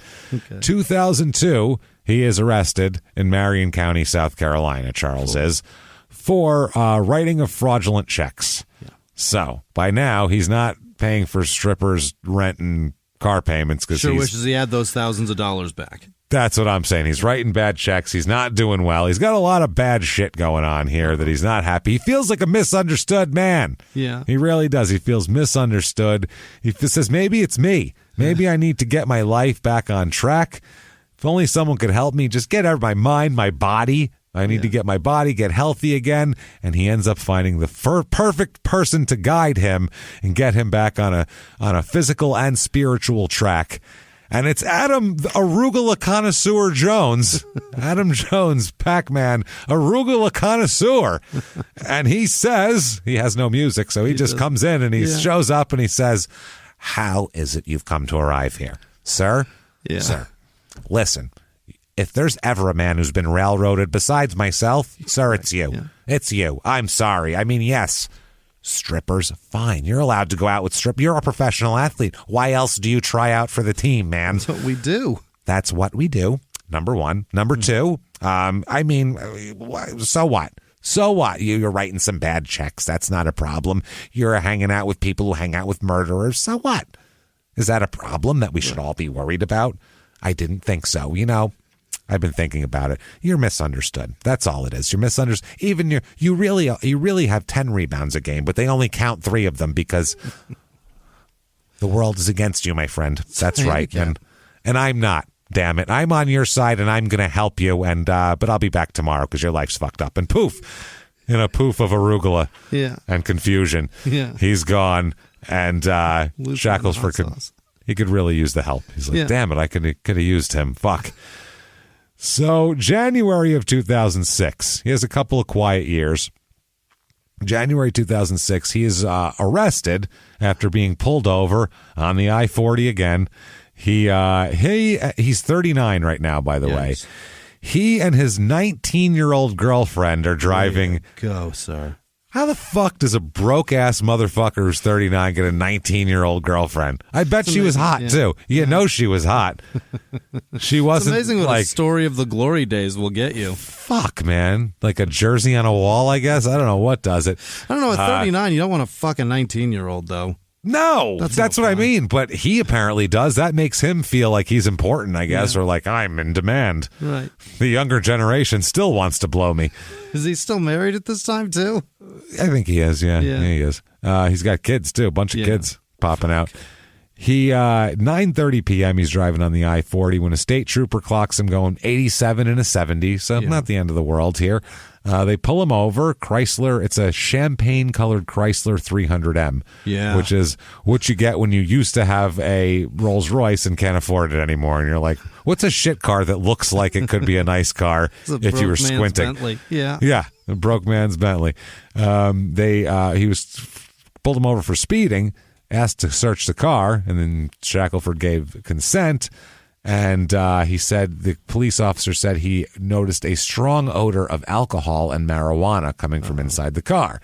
He said he asked about the young lady, and he said that they were dating, and that the car, he had recently purchased it, like in the last couple of days. So it might stink like whatever. I just bought the car. They never spray. They didn't clean it. They never spray that new car smell in there when they sell a used car, I'm sure. If you ever bought something from Buy Here, Pay Here, these cars are not tip-top. They usually just spill beer on the carpet before they hand it over. It's like a celebratory thing. The alignment's off. There's booze everywhere. That's just how they sell them. He admits to having weed and a small caliber handgun found inside the vehicle as well, which is different. He gets bonded out of jail very quickly, and they said he was cooperative and everything like that. That was nice. He said, when I stopped him, the car just reeked of marijuana, is what the police officer said. He was probably smoking. They found a bag in his pocket with 3.3 grams of marijuana here. Then they found, not small caliber like the one article said, they found in his center console a .357 Glock in the center console, which is something. Then, on top of that, keep on searching, and in his one pocket, they find 3.6 grams of cocaine in there. He's got more coke than weed. He's got coke. Good. No, he's like, give me an 8-ball and give me an eighth of weed, too, while you're at it. And that's what he ends up. And he got ripped off, too, because it's 3.6 grams of coke. Yeah. So I feel like he got that. He got that shit weighed with the bag. He said, give me an 8-ball, and they put it in like a Ziploc bag. It's like 3 grams and, 0.3. And I think he got or not a Ziploc, a sandwich baggie I think he got ripped off there. I think they were weighing that shit with the bag. So, or the cops were ripping him off on the charge, charging him with bag weight. So he was charged with all of this shit. He wasn't the driver of the car. She was. The 19-year-old was the driver. She's charged with speeding and failing to have her license with her. He hires a bondsman and pays his $11,000 bond and her $500 bond as well. Okay. So he claimed possession of all the items. So as to get her released. Yeah, that was very nice to not have her have that on her record for no reason. He was jailed, like I said, bails everybody out. That's how it works. 2006. Not sure exactly if this is the 19-year-old or who he's with, but later on in the year in September, he ends up being arrested for criminal domestic violence. Oh, no. First offense. Not good here. Later on, during this, though, he is found at a bench trial with a judge. He's found not guilty of criminal domestic violence. Lucky. So who knows what happened, but he was charged with it. January 2008, he is arrested again, charged with fraudulent check writing again. Few counts of it. This is in Horry County, South Carolina. February of the same year, now 2008. It's going to come fast and furious now. Yeah. February of the same year, trespassing, the trespassing isn't the main crime. That was just to lead to the main crime, which is more domestic violence. God damn it. And they give him a first offense again because he was acquitted on the first one. Yeah. This time he pleads no contest to the whole thing. They got him. They got him on that. But yeah, he apparently trespassed to do domestically violence. It's not his place. Someone. He went to go violence domestically. In someone else's shit. Mm-hmm. So 2009, he is arrested again for driving under a suspended license this time because he's never really gotten his license shit together. That's why the 19-year-old was driving when he got pulled over last time. This is his second offense here. Also arrested for resisting arrest and hindering an investigation during this as well. So he's getting a little bit frustrated, I feel like, with his whole situation. January 2010, Jayson Williams, our shotgun Jason over there, he rear ends someone in his car. Who cares, right? We're talking about Charles Shackleford. We already talked about Jayson Williams. What's the difference? Well, the accident report shows at about 5:30 p.m. on January 23rd at 23rd Avenue South, a Cadillac owned by Jayson Williams hit a sports utility vehicle from behind. Rear-ended him. Williams is listed as the Cadillac's driver. He's issued a ticket for failure to use due care. And there's that. So, the driver, Williams, didn't have his license on him at the time, but he said who he was, and it matched up with the description and all that. Couple days later, it comes out that Jayson Williams wasn't driving that car. Yeah. Charles Shackleford was driving that car. Jayson Williams wasn't even there. So he told the cops he was Jayson Williams? He was driving Jayson Williams' car. How much of a piece of shit do you have to be to say, I know exactly where you're going. No. I'm not exactly Shackleford. I'm a limo murdering asshole. I'm not a bad driver. I'm a murderer. That's what he said. Hey, I'm not a bad driver. I fucking kill people by accident, stupid. When I have an accident, people die. You think I do this shit? What do you think? I just rear end people? No. Yeah. Brains end up on walls when I'm done with motherfuckers accidentally, okay? Do not give me a ticket in this Bronco. My name is O.J. Simpson.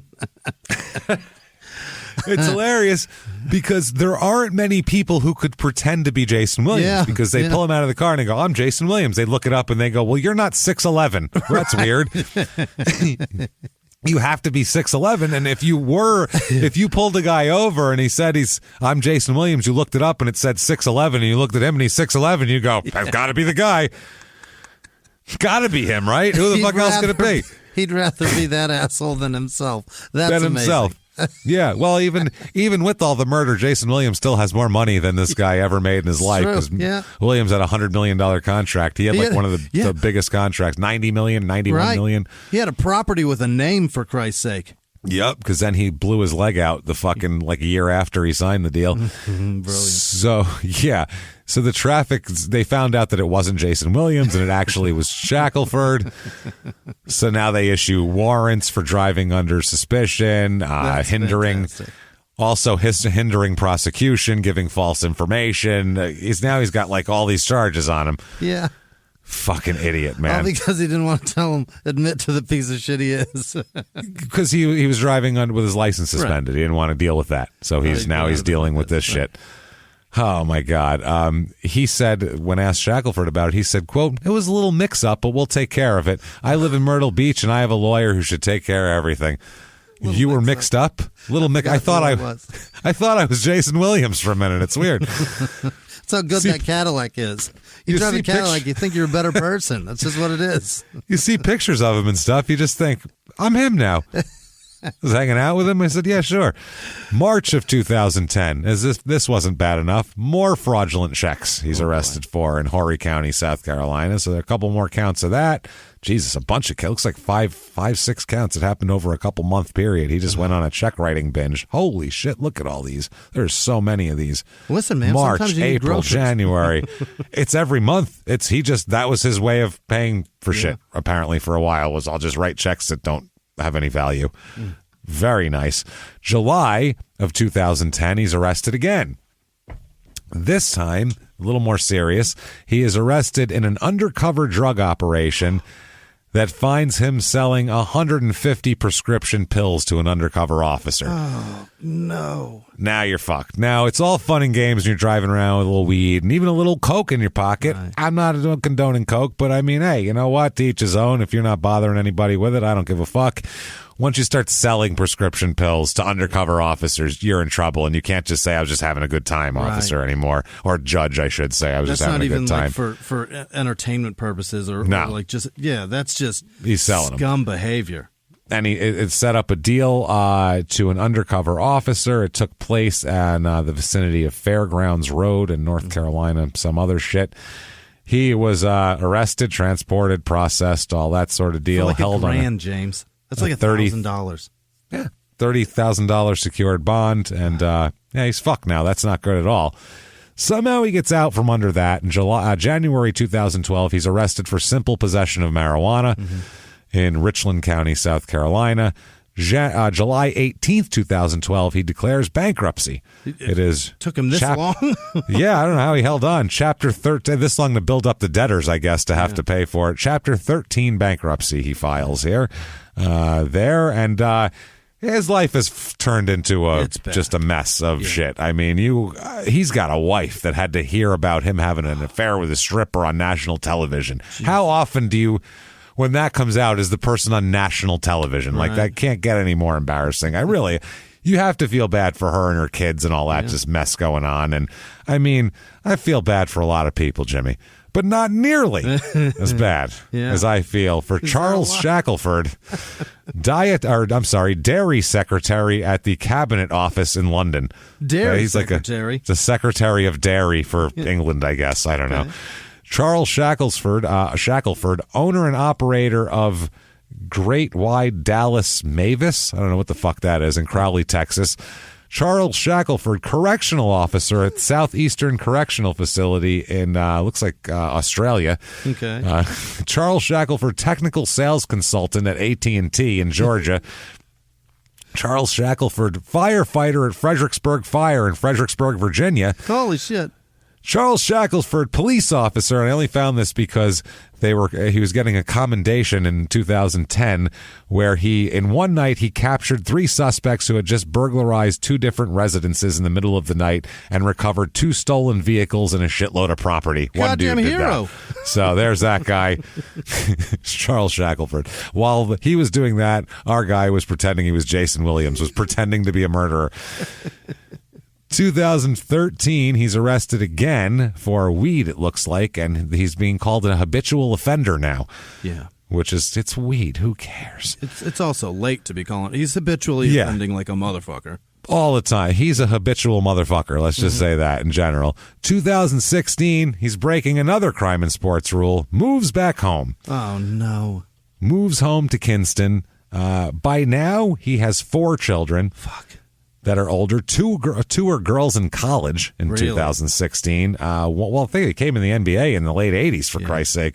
1 boy in high school and 1 girl in middle school. He has no job at this point. His sister Sharon said that what he does when he comes back in 2016, he starts spending a lot of time at a local church and tries to begin to put together a basketball program for the kids around town, basically. In Kinston. January 26, 2017, he is at the church helping distribute food for the, underprivileged people there.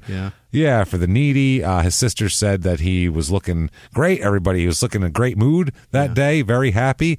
The next day, January 27, 2017, he goes into his bathroom and drops dead.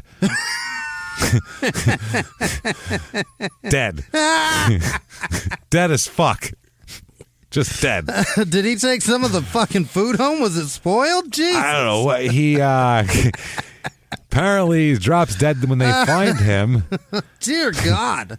When they find him, he's got abrasions on his head, and they think there's some foul play, but then they realize that he died of a heart attack. He had an enlarged heart, and he just collapsed in the bathroom, and is 6'11" in a bathroom. It's a long way hit your down. face on some things. Yep.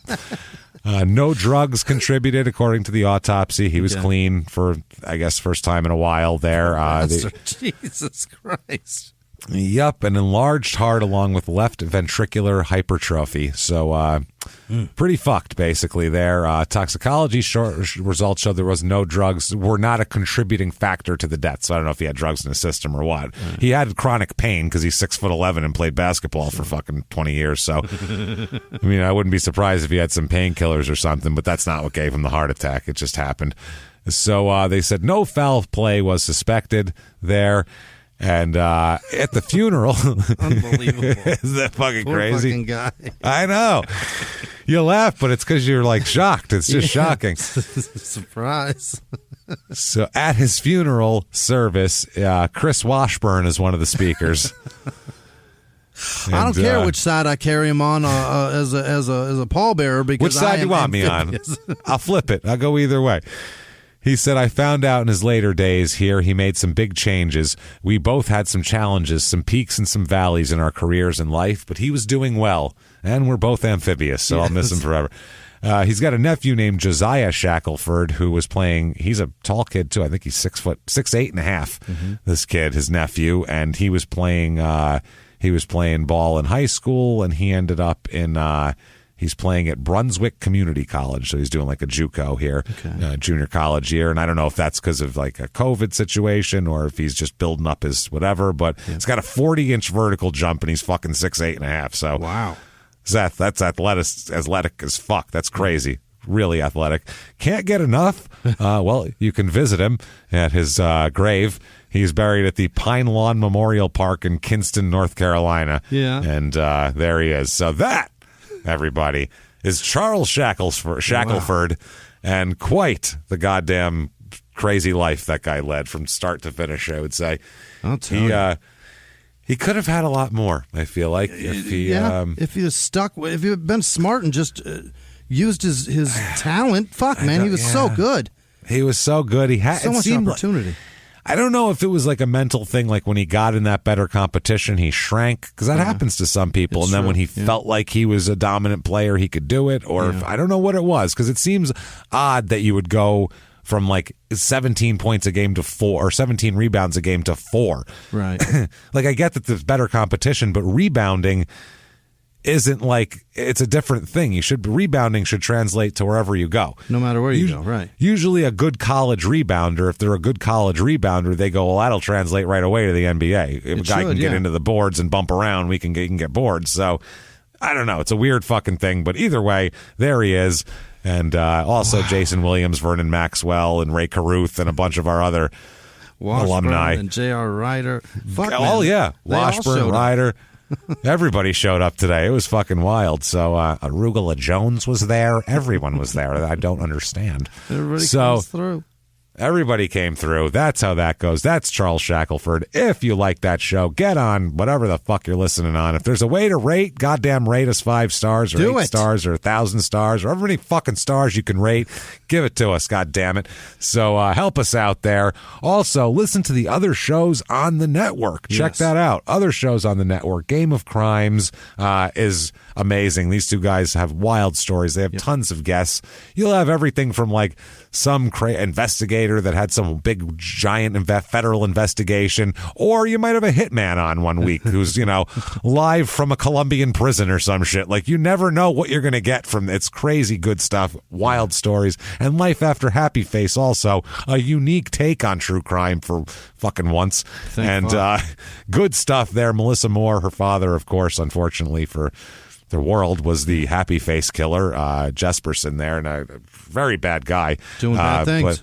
Doing bad things, yeah. But she puts on a hell of a show, and her partner, Dr. Laura Petler, as well. Those two, they put on a hell of a show. So listen to it, Game of Crimes and Life After Happy Face on it's our network, the Upside Down Digital Network. We did also. Us, damn it. We head over to shutupandgivememurder.com. We have all the merch, all the tickets to live shows if they have fucking happen. We don't know. But they're on there. You can get them if you want them, and you'll have them when they do happen, damn it. You'll be the one sitting there. So do all of that. Patreon.com/crimeinsports. Holy hell, do we have just so much good stuff on Patreon.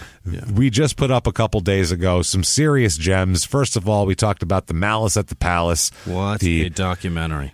Talked about the documentary and the actual occurrences and who we think was a shithead in that whole situation. I'll give you a hint. That smug, bald twat who throws a fucking cup is top of my list. Yeah. So, yeah, he's the worst, that Charlie guy. Haddad's not far behind him. Oh, he needs a, you want him to get punched when he gets punched. The difference is that Charlie got what he paid for. He got the cash. The check was cash that his ass bounced. The other fuck didn't get his comeuppance, and that's frustrating. Absolutely, man. And on Small Town Murders, and you'll get access to everything if you're anybody over the $5 level. Small Town Murders episode was wild. What the hell did we do on that Small Town Murder? Small Town Murder was the just fun. Yes, the conspiracy theories, the crazy conspiracy theories that were fucking amazing. We talked about drunken people discovering the Loch Ness Monster and hillbillies Bigfoot. that don't deserve the technology that's at Area 51. Area 51 and just a bunch of harmless ones. Nothing that anybody will shoot anybody over. Right. Something that like you'd argue with like your somebody at Thanksgiving, but you wouldn't leave and never come back. Then you'd watch football afterwards because it doesn't matter. Snap the wishbone with them. Fun shit. So you find about all that stuff. Really, really fun stuff. Patreon.com/crimeinsports right now today for that. And you'll get a shout out, which are coming up in just a second here.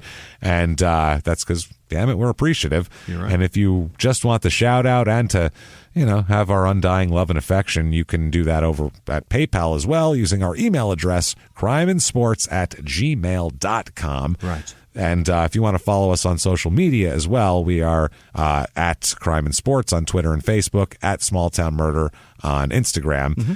That said, damn it, I think it's time to hear the people. Tell me these people, Jimmy. Rear end me with them and tell me that you're somebody else. Hit me with them right now. This week's executive producers are Jordan Bennett, James Hertz, Tin Can Dan. He jumped on Patreon, Tin Can Dan. My man, Tin Can. Oh, you enjoy son the of a content, gun. brother. We've missed you. Julie Cargill, Ann Leskinen, and Andrew Bailkey. Holy fuck, is that hard to say? And it's not even Shackleford. Yeah.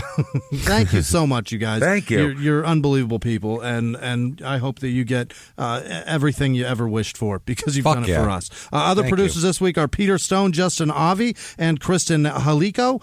Jessica Daniels' husband, Ryan, had a birthday. Happy birthday. Happy birthday. Corporal Carl Kirshner. Spencer had a birthday. I don't know. There's no last name. But Spencer, your family said happy birthday. Happy birthday, fucking Spencer. Color by Mo. James Martyr. Darren Mihal has 2 tickets for STM and CIS. Both of our shows at the Tempe Improv for November. He has 2 tickets. Fingers crossed, for fucker. sale. They can't make it. So if you can find Darren Mihal on the internet if you want to buy him from him. Also, he Jessica should join Stoke. a group and put him up in there, probably. Yes, do that. Douglas C. Niedermeyer, Sergeant of Arms, over at Omega House, James. We know that. Animal House, very nice. Booger Johnson, Liz Vasquez, Peyton Meadows, Thomas Smith, Jennifer Ward, Jennifer Visconti, Sarah Surridge had a birthday. Happy birthday. Happy birthday, Sarah Surridge. Emil Gudalger. It's a super difficult last name. There's no way I'm going to say it. I apologize. Sherry Tunt. Get well soon, I guess. I don't know if that's a joke or not. Janice Hill, Pixie De Leon, Frank the South African birdwatcher, Paul Ruest. Where you been, Paul? Hey, welcome back. He is. Tamara nice Summers. Tamara. It's Tamara, right? I think so. Summers. It depends on the person. Right. Key Bump. I've known them both ways. Eric Rodriguez, Matt Zick, Jude Kendall, Spencer. I said that. Happy birthday. And Nancy Weaver, obviously. Thank you so much. That guy, Pete, Dan from Australia. I think that's Tin Can Dan. Jessica Talmo, Charlotte Riggs, Tamara Burns, Zachary Weaver. Don Liberty, I think I said that. Garden Steaks, Alex Sartoga, Jesse Childers, Kyle Cooper, Chase Wayne, Seth with no last name, The Real Maury, Tim with no last name, Dominic Toludo, Courtney Schmitz, April M. 1815, Cassidy Isaacson, Holly Baseva, Pops Peterson, Michelle, Pops. Michael, what is that? Frank, I don't know what that is. David Washburn, Amanda Hicks, Sarah You're ambidextrous, Jimmy. Pevic, I am. Not amphibious. Philip Nugent, Page with no last name, or is it Whore? Do we revert? Do we go back to Whore? Do we go back to Whore? I think Elizabeth they'd have Rice. to hear it last week, though, to know what we're talking about. Matthew Webb, Nicole Bree, Bonnie Yerkes, Karen Phillips, Maggie Overly, Jake Leash, Tyler Evans, Jeanette Jones, Kendra S., Benjamin Truce. God damn it. Oh, this is brutal. Neil Price, George Noonan, Steve Toohey, Caleb Trusty, Holly Williams, Noah Richardson, Shannon Wright, Megan Hoare, Sydney Hoare, Terhi Thorson. Thorson, Thorson Holland, Tim if you're Tito? just listening, one second. If you're just listening, this is your first week donating and you're just listening to the shout outs for the first time. Someone's last name was Hoar last week. H-O-A-R. No other way to say it. So we decided anybody who had no last name, we just give them a last name of Hoar. So that's Brandon why you're getting that. Hoar. No insult. Brandon Aaron Hoar, Thornton, congratulations. Kelly C. Hoar, Lydia Hoar, Catherine Mackay, Bridget Brown, Tara Durney, Benjamin Bowenhurst, but what? Blust. Oh, that's not even Sarah close to Bowenhurst. Hoar, Hunton Hoar. I swore they did this for that. Shane Hoare, Alexis Barnes, Jennifer Hoare, Jason Frederick, Cassie Erland, Lauren Diane Veerhoff, Emma Steele, Natasha Flansburg, Danny Marie, Scorn of Medusa Hoare, what? Scott Brenner, Aileen B. Hoare, Kelly Heck, Jody Pruitt, oh boy, Robert DeVar, Angela Harden, Coral Orso, Kane Bates, Angie Given, Elizabeth Bosselman, Christina Ramsey, Angie Given, Delia Angelia, oh boy, Delia Padilla, Tracy Thompson, Felicia Clifton, Allison Capello, Dylan Gagnon, Laura Johnson, Kathleen Williams, Valerie Bryant Max, L.H. Buch. I don't know how to pronounce that. I don't blame you. Andrea Carlson, Peterus Trifonovas. That better not be Pederast Petronovas. I hope not. Kelly Redmond. Don't give these people bad names.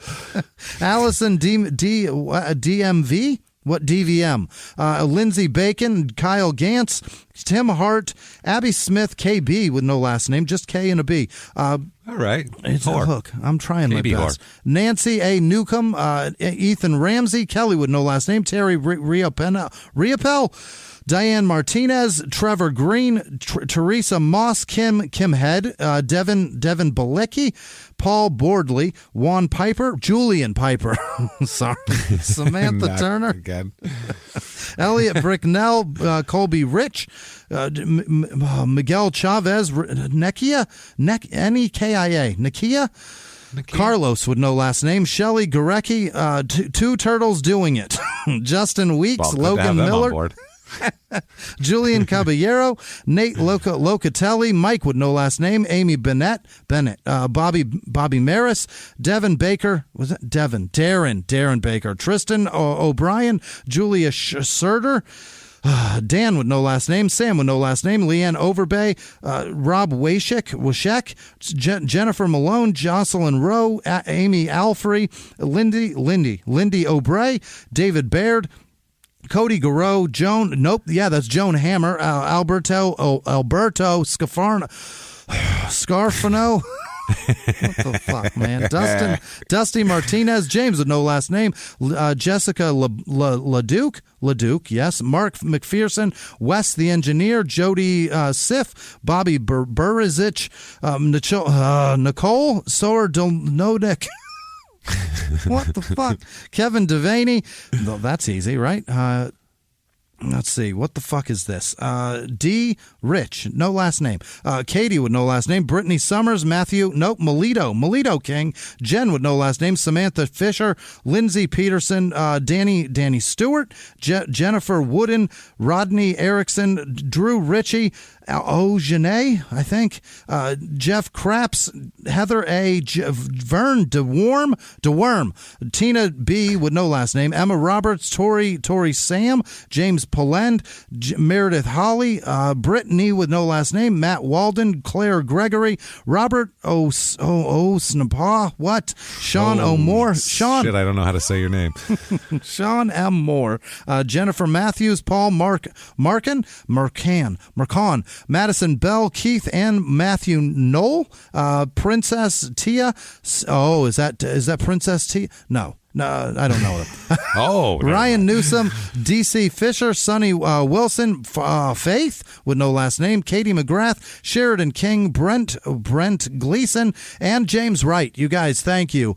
Unbelievably, I can't thank you enough for everything you do. All of our patrons also, obviously. Thank you.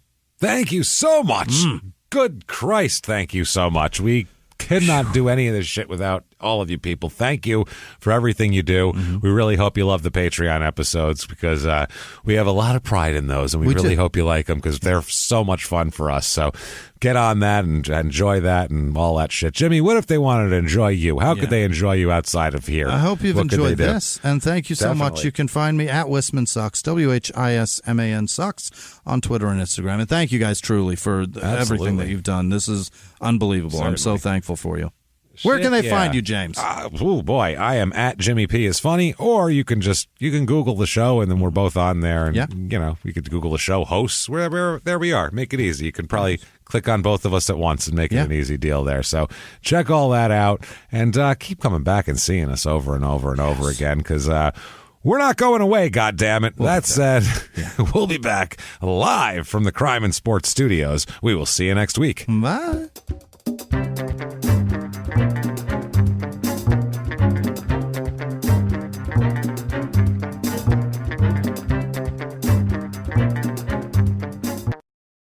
If you like Crime and Sports, you can listen early and ad-free now by joining Wondery Plus in the Wondery app or on Apple Podcasts. Prime members can listen early and ad-free on Amazon Music. Before you go, tell us about yourself by filling out a short survey at Wondery.com/survey. In the 1980s, a rosé swept the country. Hey, Mike, I really like this white Zinfandel. Well, good. Now put it down. We're going to try another one. White Zin became America's top-selling wine. But most don't know that this sweet drink has a sour history.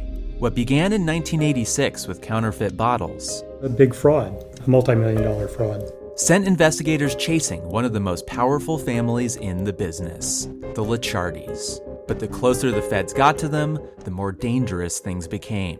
It's a story of deceit. At the time, I was paranoid. Threats. You touch my kids, I will kill you. And murder. With a .22 caliber bullet to the head. What started with a scheme to mislabel wine spilled into a blood-soaked battle for succession.